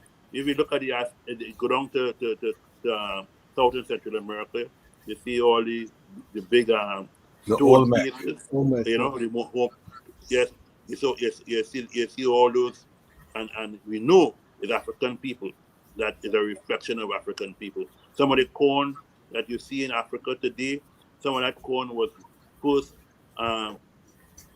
imported from places under the Aztecs, the Incas, and so on, in South and Central America, where we know as Panama and Costa Rica and Venezuela and all these places. So we had contact. African people had contact. Ramses III, father of ancient America, he came to North America, and set up over 3,000 years ago, basically. So we must be mindful that long before Christopher Columbus, Vespucci, and all these other people came. Even Columbus wrote in his Columbus wrote he said when he reached Cuba, there were African people there because he saw people there. They were masjid or what they call mosque there. Similarly, when he reached Haiti, there were African people there, and so African people, even in the Caribbean, African people were there. Because we were traveling. We are people who believe in navigation and stuff like that. So this is not something that we're making up and we're creating. Because these people who came here and claim that they discovered here, these people are only thieves and crooks and robbers. When they came here, they met people here. They met Taino people here in the Caribbean, in Puerto Rico and Salvador and Jamaica and Trinidad and all these different. There were people already here, right? African people and other native people. They were here, and what they said. They want to teach them to pray, and when they close their eyes and open up their eyes, what the people had? People had a Bible, and they had the land, and then they said, "Thou shalt not steal." But they tell you thou shalt not steal after they don't take your land and after they don't take your family and have you in chains. That is when they tell you thou shalt not steal and thou shalt not kill. When they don't kill over millions of people, because when the so-called founding fathers came here to what we call North America, which is now Turkey, which they call Turtle Island, when they came to what we call North America here, there was over 100 million people, and then now today, if you check and see how many native people remain, probably just a little over 1 million people. So we must be mindful and know we are the foundation. African people are the foundation, and Garvey is the impetus in the 20th century. And we must uphold Garvey and give thanks to people like Gordon Spear and so on, Bob Marley and so on, Peter Tosh and so on, and all the other foundation musicians and entertainers and so on who kept us on to make sure Garvey name would never fall at his side. So we give thanks, and we say that we want to check out this book, Lessons for African People. Is a course of African philosophy as taught by Marcus Garvey, and we say Professor Marcus Garvey because we had to uphold our legends, and we had to do it first. We can't wait for other people to uphold our legends. So we give thanks. We give thanks. We have a question. Where can I find a pocket-sized version? Is there any pocket? It's going to be released. It's going to be released by the end of the year, first or by January. It's going to be. You would know because we will have a copy on the Lion Talk and the Lion Pride. Yes. Right. So you will be one of the first to know, to make sure and have one in your hand. All right. Yes. All right. Talk to us about this African Diaspora bundle that I'm seeing on the website with all of the books that you have mentioned today. Yes. Are part of this bundle, and talk to us about the bundle. Yes. Well, instead of getting one copy, one book, you could buy all three, and so on. What's the price on the website? It's $100. It's $100. $100, which is a steal. Steal, because here the hardback philosophy and opinion, which is $55 generally so, and you get in Eternal Year the African, which usually sell for $69.99, right? And then you get in Lessons for African People in its original text 5x7. You get in for $14. So I do want to do the maths. One could easily do the maths and realize that you're getting a steal buying these 3 titles. So yes, give thanks for that, Ras Kwasi. Give thanks. I just want to commend I want to hear from Dr. Asantewaa and Dr. Kwadwo on this last book here, The Lessons of African People. Are you familiar? Yes. So I didn't know this was going to be reviewed this evening. And so give thanks. 1 year at Indigo. So I'm also co-founder of Indigo Nation Homeschool Association, and we educate children K to 12 and graduate them to go to colleges. And we've had for the 15 years that we've been in business, we've had great success. Like our graduates go on to do great things and are known at this point nationally. But 1 year we made mandatory the reading of those first 2 chapters for anyone coming through as a senior, expecting a high school diploma from us. You had to have read the first 2 chapters in Lessons from Marcus Garvey, because he says such key things in there. Like there's so much for the walk of somebody, particularly children who are going away to school and going to be for the first time outside of the guidance of parents, because these are people who are homeschooled. You know what I'm saying? Things that he said was like, even if you have a book that you're carrying around with you reading, make sure you understand that this book is like a person, essentially. You know what I'm saying? It's feeding your mind. Don't pick up junk and ingest junk or scroll through your phone. He didn't say that. And get junk. Make sure what you're feeding your mind, not your textbook that you got to do your work for school. We're not talking about that. But when you got to feed your mind, choose the purest, organic, most purest source. The book is a companion. The book is a lifeline. The book it's more than just what's between the cover. You know what I'm saying? It is instructions for how you go forward. Always be giving yourself purer and purer forms of this. That's just one example. Just in the first 2 chapters, we felt like if they ingest that, we're going to be ready to send them. Where do you want them to go? Mars, they're going to be okay on Mars. You know what I'm saying? It is that powerful a book. And, I love it myself. Like, I love to look at people like Ibrahim Traore and all the freedom fighters that are in the world, even those who we don't know their name. But I'm letting you know that there's some invisible work that happens before we get a freedom fighter like that.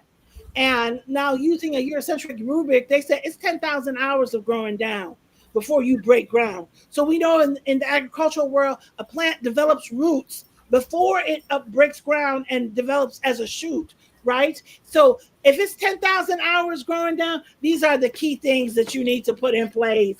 You know what I'm saying? To get that deep roots, those roots that know how to search for water. You know what I'm saying? Both volumes that were shared here today and the Eternal Year of African People, amongst others, like you're saying, the library got to be thick. The Trueberry got to be thick. Put your money into books. I really believe that. The latter children that we had, like, I don't clearly remember teaching them how to read because it was so many books here that like reading became a natural thing. You know what I'm saying? I'm not saying there wasn't no instruction. I'm just saying it became so easy. Yes. In terms of ingesting, we didn't keep foolishness books around. If the books don't have direct instruction on how we, grow a garden, cook vegan food, history of African people, it's not in the house, right? And one day my daughter says, I'm going to count the number of books in the house. Well, she gave up after 1,000. She gave up. She was like, oh, okay, 1,000, that's okay. And we hadn't finished. So we were really serious about how you develop those roots. And so the books that were mentioned here this evening, that one on that is key. I want all young people to ingest at least the first 2 chapters. And I'm glad it came up because I'm going to reinstate that policy this year at Indigo Nation Homeschool Association, that at least the first 2 chapters have to be ingested. Really the whole book if you can, because those are the instructions, things you take with, that's the parent that is there with you when your parents aren't there. So yeah, give thanks. I want to encourage people to get that $100 bundle. That is like, it's like somebody giving you something, you know, it's like you're taking away a blessing for almost nothing, you know, because these are intergenerational books. Your grandchildren will read them. So yes, give thanks. Mighty. Dr. Kojo, please talk to me about this book, Lessons. Indeed. Give thanks. I think that, you know, it is a very, very crucial book. Excuse me.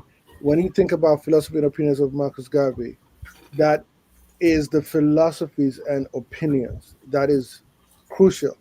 But here, Marcus Garvey actually gives you instructions as to how to conscientize yourself, habits that you need to develop to be somebody who is serious in the movement, things you need to do every single day. He gives you this. It's a manual. It's a book of instruction, right? And you know, whereas, you know, there may be Kindle or all these kind of things.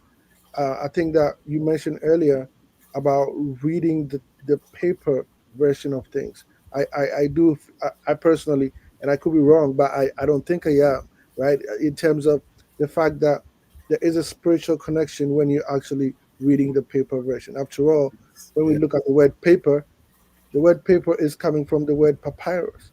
And papyrus is a plant, and which was first made into paper in ancient Egypt, Kemet, right? Yes. Before going into the Greeks taking it and bringing it over there. So I'm saying all this to say that get the actual physical copy and read it. This book by Marcus Garvey is very instructive. He goes word for word, chapter for chapter, and instructs you in terms of habits that you need to develop, what you can do every day, how to treat sisters, everything, he's answering these questions. And it's very good, not only for our young people, I think, but even for the young at heart as well. So I want to say that, you know, I was privileged, you know, as a young person to also meet Dr. Tony Martin, you know, when he came to Ghana, and his books that he brought was also very crucial in shaping our minds from those tender ages. So we cannot divorce ourselves from reading. In fact, Kwame Ture said something. He said that this system not only does not want to make you ignorant, but it wants to make you hate knowledge, right? We have to resist that. We have to resist being ignorant, and also not hate knowledge, but love knowledge, right? Because knowledge opens all doors.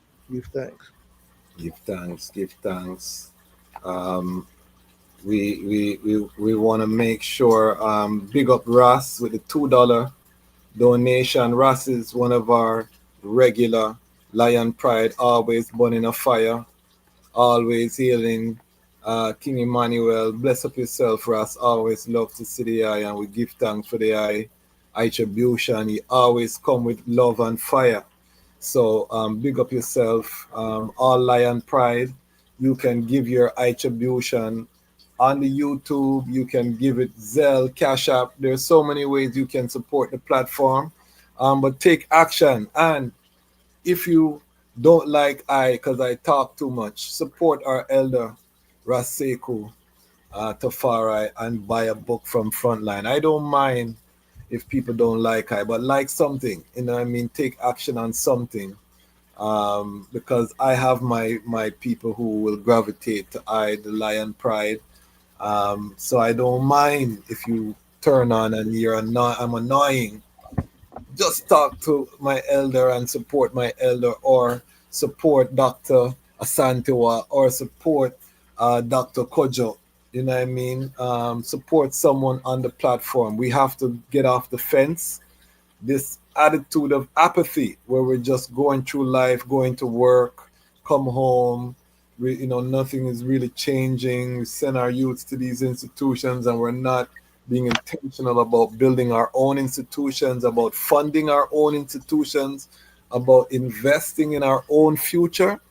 That has to stop. And that is what we're coming to do with the Lion Voice Network, is we're sounding the trumpet to the global family. I see the item coming in, and you come in with your greetings, and we're getting familiar with each other over the years. We're going into our third year of operation.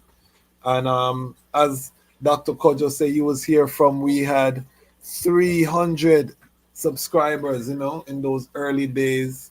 And he has come to see us now, just passing 50,000. But we're still a small platform in the sense that of the 50,000, we only have 41 monthly subscribers. So that's what I use as the metric in terms of the inner circle and the core. So I still feel that we are a budding, because that 50,000 are just people who, they'll come back, they want to see what's up there. They have their eyes on us, they're watchers, and we give thanks for that. But we're sounding the trumpet for the adults, the young adults, to come off of the fence and to join us on the battlefield and let us start to shake up things. Let us start to fund our liberation. Let's go to the comments. Junior Lawrence, Ras Sekou's nephew in the building. You see, Ras Sekou, why I have to make sure your camera is good, your family's here. You know what I mean? You want to get me in trouble with your own family. I can't do that, Ras Sekou. I have to make sure the elder thing is up. Ras Roots, our Lion Pride on Patreon. Welcome, honorable guest. Big up Ras Sekou. Much gratitude on the I books. Big up yourself.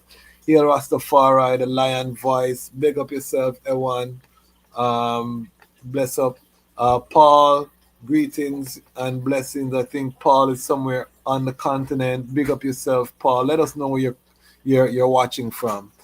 Great presentation, bringing across your books, Ras Sekou, Africa Guidance, in all your endeavors. Definitely. Yes, Frontline will definitely help. And Ras Roots is a serious man too. Ras Roots will support. Please repeat the website name, Elder. I did post it. It's DFrontline, DIFrontline.com. Mash those like and share. Yes, Ras Roots, let them know. Elder Johnny Johnson in the house, El Paso, Mexico, checking in. Big up yourself, Elder Johnny Johnson. Paul said, I think I have a Frontline books in Botswana Nation. That's interesting. Is the eye in Botswana, Paul? Let us know. Sister Christine checking in from Kenya. Big up yourself, Sister Christine. Blessings to you, Ras Sekou. Big up Kwasi. Big up the Empress, Dr. Asantewaa. Big up Sister Christine is one of our Lion Pride family in Kenya. She's part of the Bobo Shanti order and one of the ones underground leading all Mansion efforts. Also a translator. So big up yourself, Sister Christine. Johnny Johnson says, why I believe Garvey was one of the most important black men ever. He was able to rally all black peoples globally, regardless of geographical or origination or ethnicity. Facts. Yes, big up. Big up. Okay, I see the Akeem. Sister Mabel, Grenada checking in. Rastafari, greetings to the Lion Voice, King and Queens. Yes, big up Sister Mabel, all my Grenada family. Bless up yourself. Dr. John Henry Clark was born in Union Springs, Alabama, who wrote the foreword in the book, The Philosophies and Opinions of Black Phoenix Political Philosopher and Prophet, Dr. Johnny Johnson, checking in with some facts. Dubtronics, big up yourself. Dubtronics, people like George Weston, RBG, yes, red, black, and green. We have Bongo Wisely, St. Lucia checking in, Grand Rising family, love and light in the house. Bless up yourself, Bongo Wisely. Never leave I and I. Big up yourself. Johnny Johnson, nice city I. Ras coming in with a holy Emmanuel I. Give thanks. Johnny Johnson says most universities also publish books, but not Pan-Africanism or parish books for our liberation. Remember how Mona J.A. treated Dr. Walter Rodney. We must create and maintain our own publishing, definitely. It's very important that we don't rely on third parties. And this is why Frontline, we were so honored when Ras Sekou approached us to do this partnership, because we understand the importance of having our own publishers, you know. So definitely, big up yourself, Johnny Johnson, with the comment. Sister Naomi, our South America family checking in, greetings, family Rastafari. Sister Naomi says the mission of setting our own Pan-African institutions, definitely. And in particular, and cultural curriculum is a must for this generation. Definitely curriculum development is crucial, very crucial. Hold on there, I see. Okay, Ras Roots live with the $10 attribution. Big up yourself, Ras Roots. Ras Roots never leave an inch. Big up all of our Kentucky Lion Pride family. Yes, Elder Ras Kwasi, Elder Judah used to control the Ras shop in the capital, Gaborone. Okay. Yeah, I know that place. Gaborone. Where is that? That's Botswana? Yes. Okay. So Botswana checking in. So, family, when I say the Lion Pride is global, I don't want you to think I just come up here and make up things. You know what I mean? We have Botswana watching live right now. You know what I mean? We you know, they say build it and they will come, and we have built it and they are coming. So we give thanks. Ras Sekou, I'm hearing some feedback. Yes. So, static, I don't know. I try to go out and come back in still in it. Okay, well, give us your song. Any other songs that you want to share with the family? I'm going to give everybody an opportunity to say their final songs. I do have.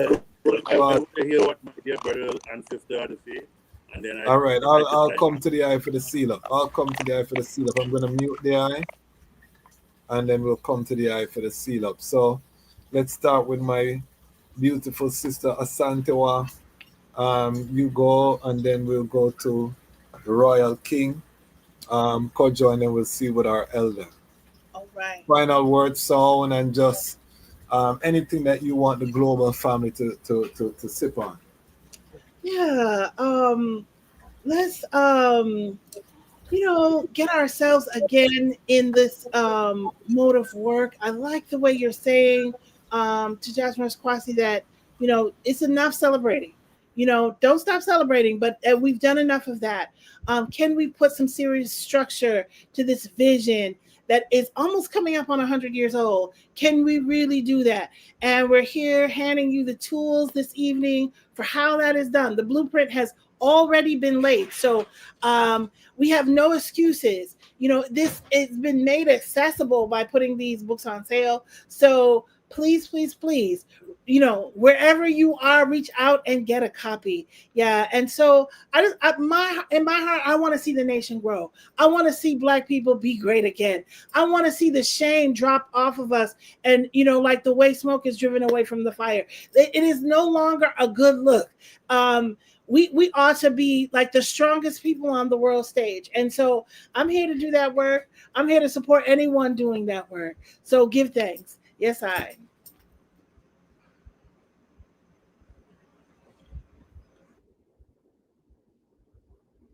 Yes, I guess. All right.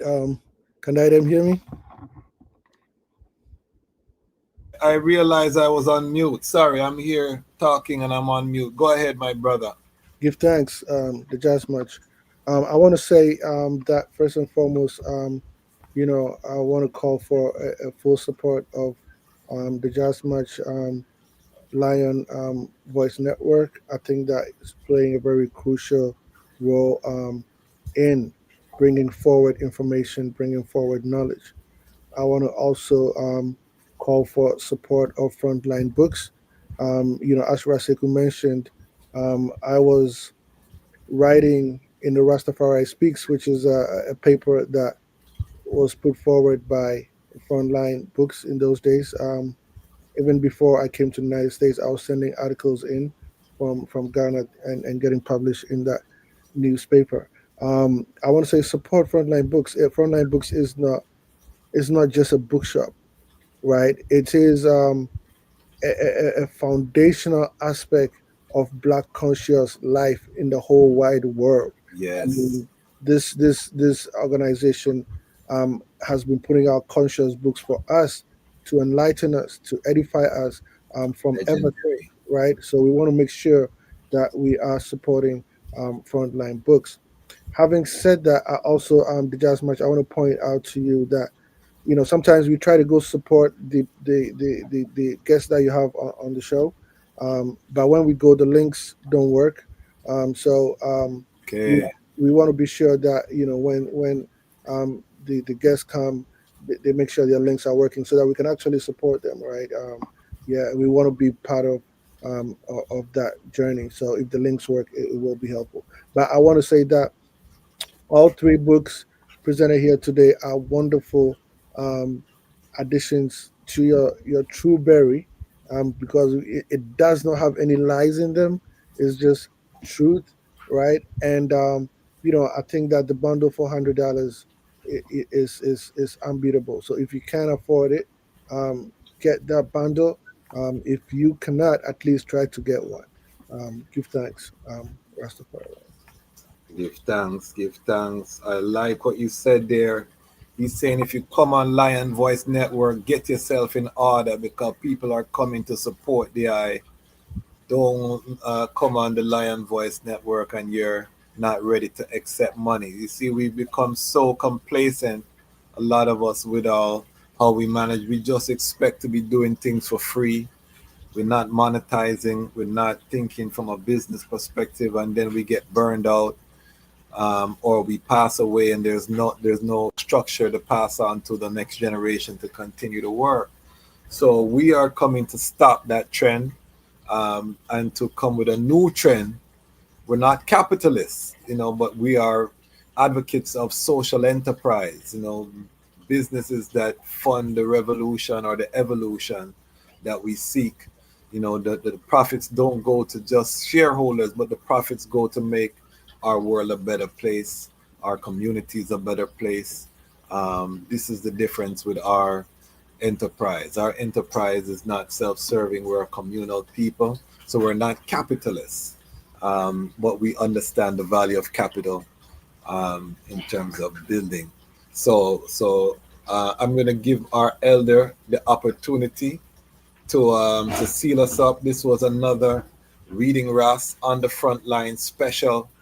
We had two scholars with us today who are alumni, and we're gonna, they're regular features. If you follow this channel, our guests don't come on this channel one time. If you see someone on this channel, they become part of our ecosystem, and they're gonna pop up from time to time because there's so much knowledge. We can't get it in one interview. We can't get it in one sitting, and we have people who are walking through berries. So we're definitely going to have both of these guests coming forward on different topics, but it was an honor to have them with us today to seed up our Pan-African History Month. Give thanks.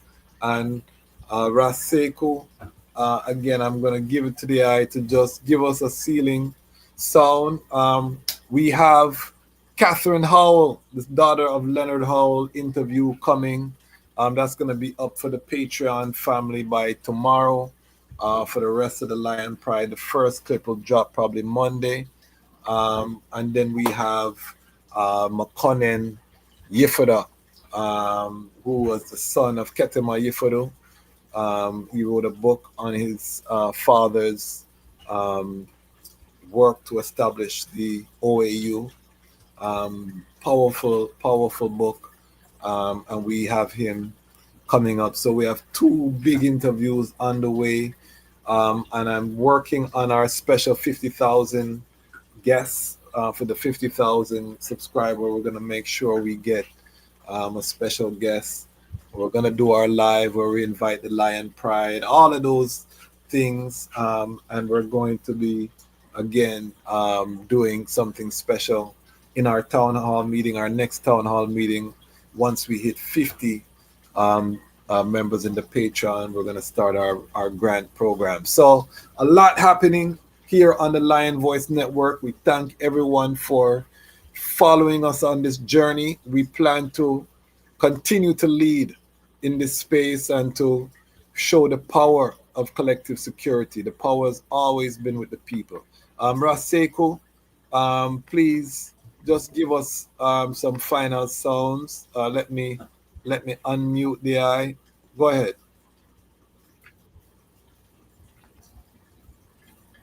Hold on a second. I'm not hearing.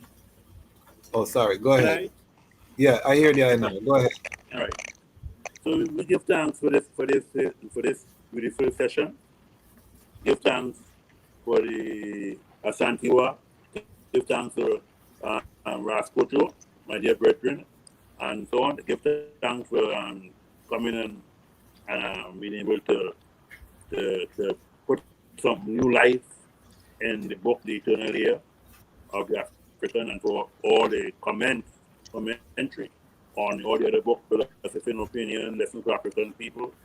In this book, Lessons for African People, Garvey in his lessons in the course, he also spoke about the importance of reading.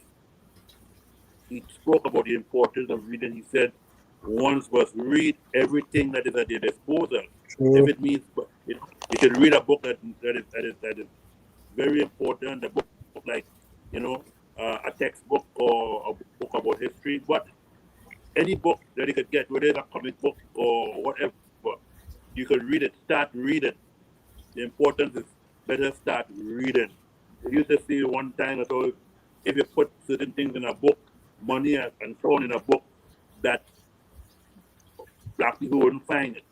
But look, two sons of Ontario to read and write. And he was able to spearhead the first black revolution in the Western Hemisphere to create what we call in Santo Domingo, what we call the Black Jacobins. And therefore we had the first black revolution, the first black republic in the Western Hemisphere, Haiti. So reading is important. Reading is important. Once slaves or captured people, the prisoners of war in the Western Hemisphere started to be able to read, that is when we start to merge and come together, galvanize ourselves simply and humbly, quietly, and we were able to overthrow and put some fire under massa, so under the Bucky massa. So today, when you had all these different revolts in the Caribbean and so on, in North America and so on, led by African people, because they didn't just give us liberation. Whether it was in the Caribbean in 1834, they didn't just easily just give us liberation. They didn't just give us liberation in 1865, 1863 here in North America. Is the amount of fire, whether it was Nat Turner, whether it was John Brown or the White Doctor, whether it was Sojourner Truth, and so on. All these people came together to help liberate, and that's why they decided, to give us what we call emancipation. But emancipation didn't end there, because as Garvey say, and as Bob Marley rightfully take the words from Marcus Garvey and say, emancipate yourself from mental slavery. Emancipate emancipate yourself from mental slavery. None of ourselves can free our mind. That is why we have to read, we have to study, we have to come together in groups of people, right? And read and comprehend.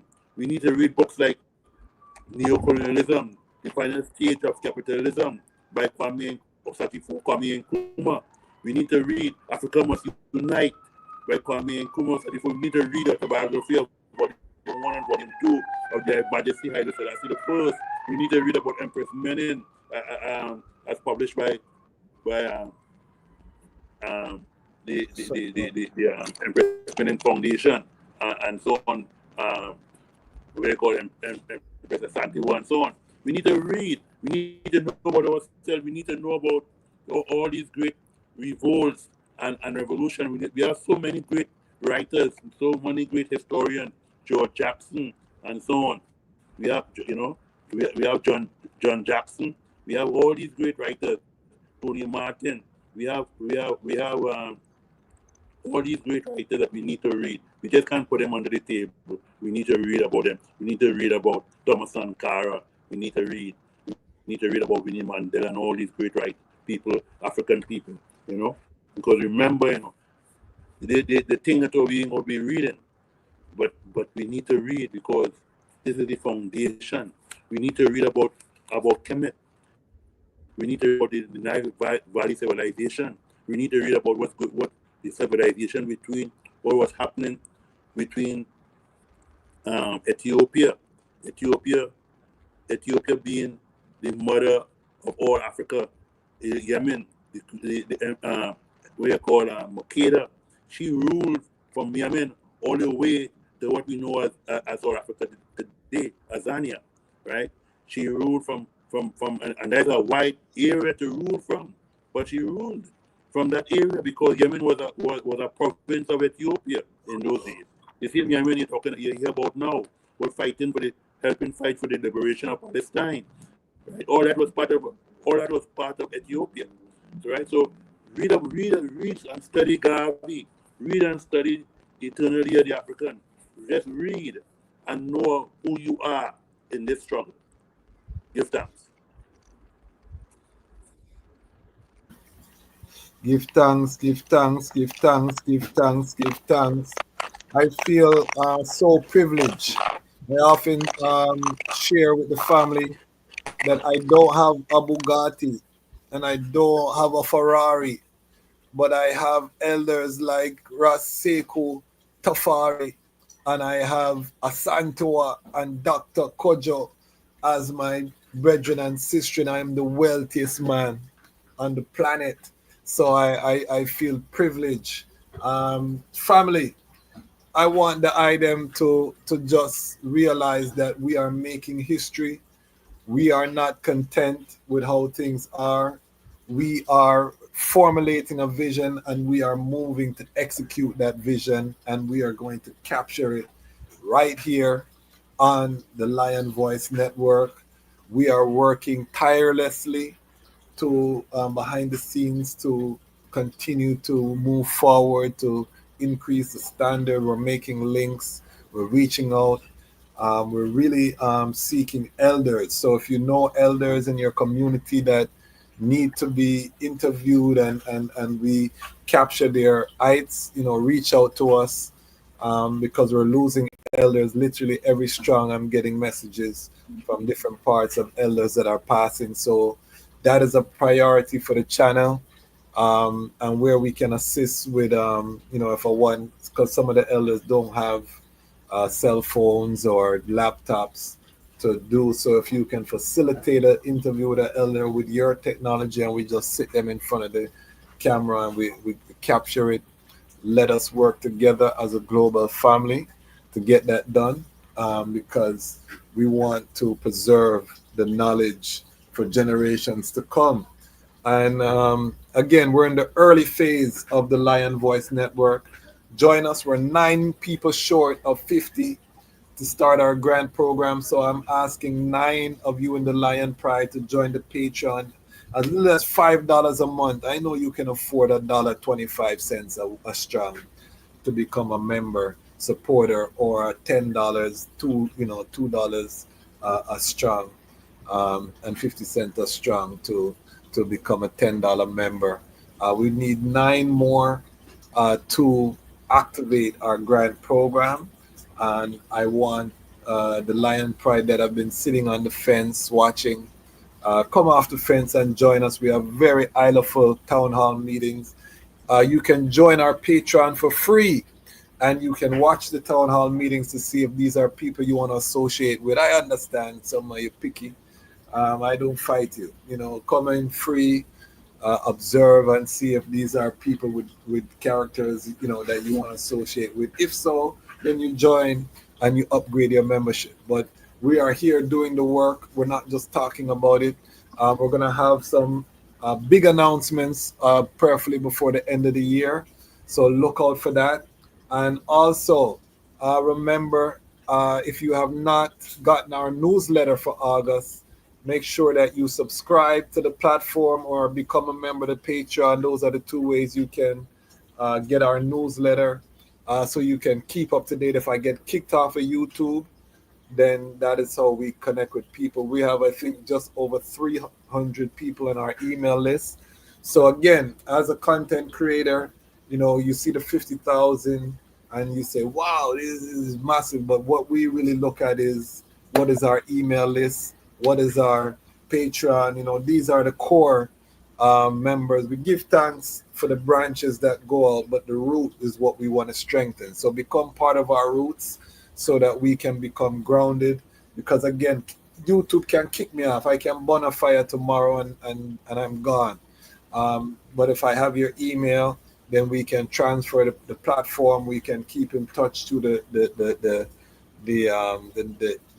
newsletter. So please make sure you go to our website, Dejazmatch.Kwasi.com, or join the Patreon, and you can become part of our true ecosystem. YouTube is just the first, that's just the front page of the ecosystem, but it goes deeper.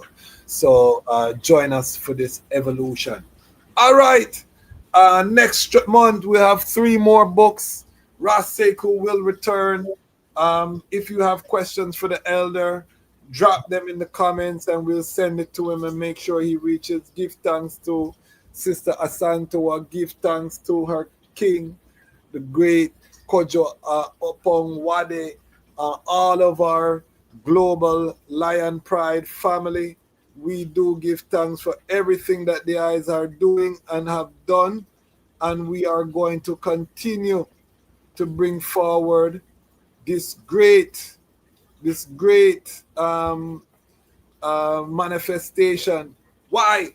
Because the time has come for the lions to tell our own story, and this is the Lion Voice. The time has come for lions to tell our own story. Yes, sir, you're listening to Lion's Voice. And I is Ras Sekou Tafari hailing from the island of St. Croix. Yeah, I'm bringing to you Rastafari vibes. Can you feel it? Rastafari. Babylon born when Rasta come together. Can you feel it? Rastafari. Because Babylon done when I and I come together. Look how we live together, look how we work together, Whoa, Babylon done when Rasta come together. Haile, Rastafari, His Majesty and Empress men and blessed. Yeah man, hailing from Ras Sekou Tafari, Ras Sekou Tafari. Aye. What are you waiting for? Come together, calling from near and far. Know who you are. What are you waiting for? Rally up, it's Exodus. What are you waiting for? Ancestors paved the way for us. Yes, I am Ketis Oyonde, asking, what are you waiting for to come together? The time has come for the lions to tell our own story. This is the Lion's Voice. Yeah, man. Greetings, Rastafari, Haile Emperor, the King Selassie, the first, the perfect balance, Empress Menin. This is first man for Rastafari Indigenous Village, recognizing, accepting, promoting Lion Voice. Yes, the voice of Rastafari, speaking about Rastafari, educating Rastafari, preserving, protecting Rastafari. Give thanks. Aye, Rastafari, mighty. The fittest of the fittest shall survive. My people, open your eyes. Wake up. Blessed love, this is Queen Omega, representing for all lions and lionesses. With the lion's voice, we come to tell our story. Rastafari, live it. Hey, the lion's voice, Rastafari. Now drop your guard when it come to them, ya youth, yeah. Them fully guard up and them quick fi execute, yeah. Now drop your guard when it come to them, ya youth, yeah. The one will laugh, I'm same one of the shooter. Watching them, this is Ras Sekou representing for the Lion Voice Network. This is the time when the lion gets to tell our own story. Haile Selassie. I will never stop, hail the Most High, and I will never stop, call Rastafari. Blessed love, this is Kushite representing for the Lion's Voice. We are here to tell our own story, Rastafari. Greetings, this is Ras Sekou. The time has come for the lions to tell their own story. See? This is the lion's voice. Keep it locked, right, sir? Ras Sekou said that. Are you satisfied? Wipe those tears from your eyes. I'm all alone, still you thought I was telling a lie. This is the lion's voice. Keep it locked, right, sir?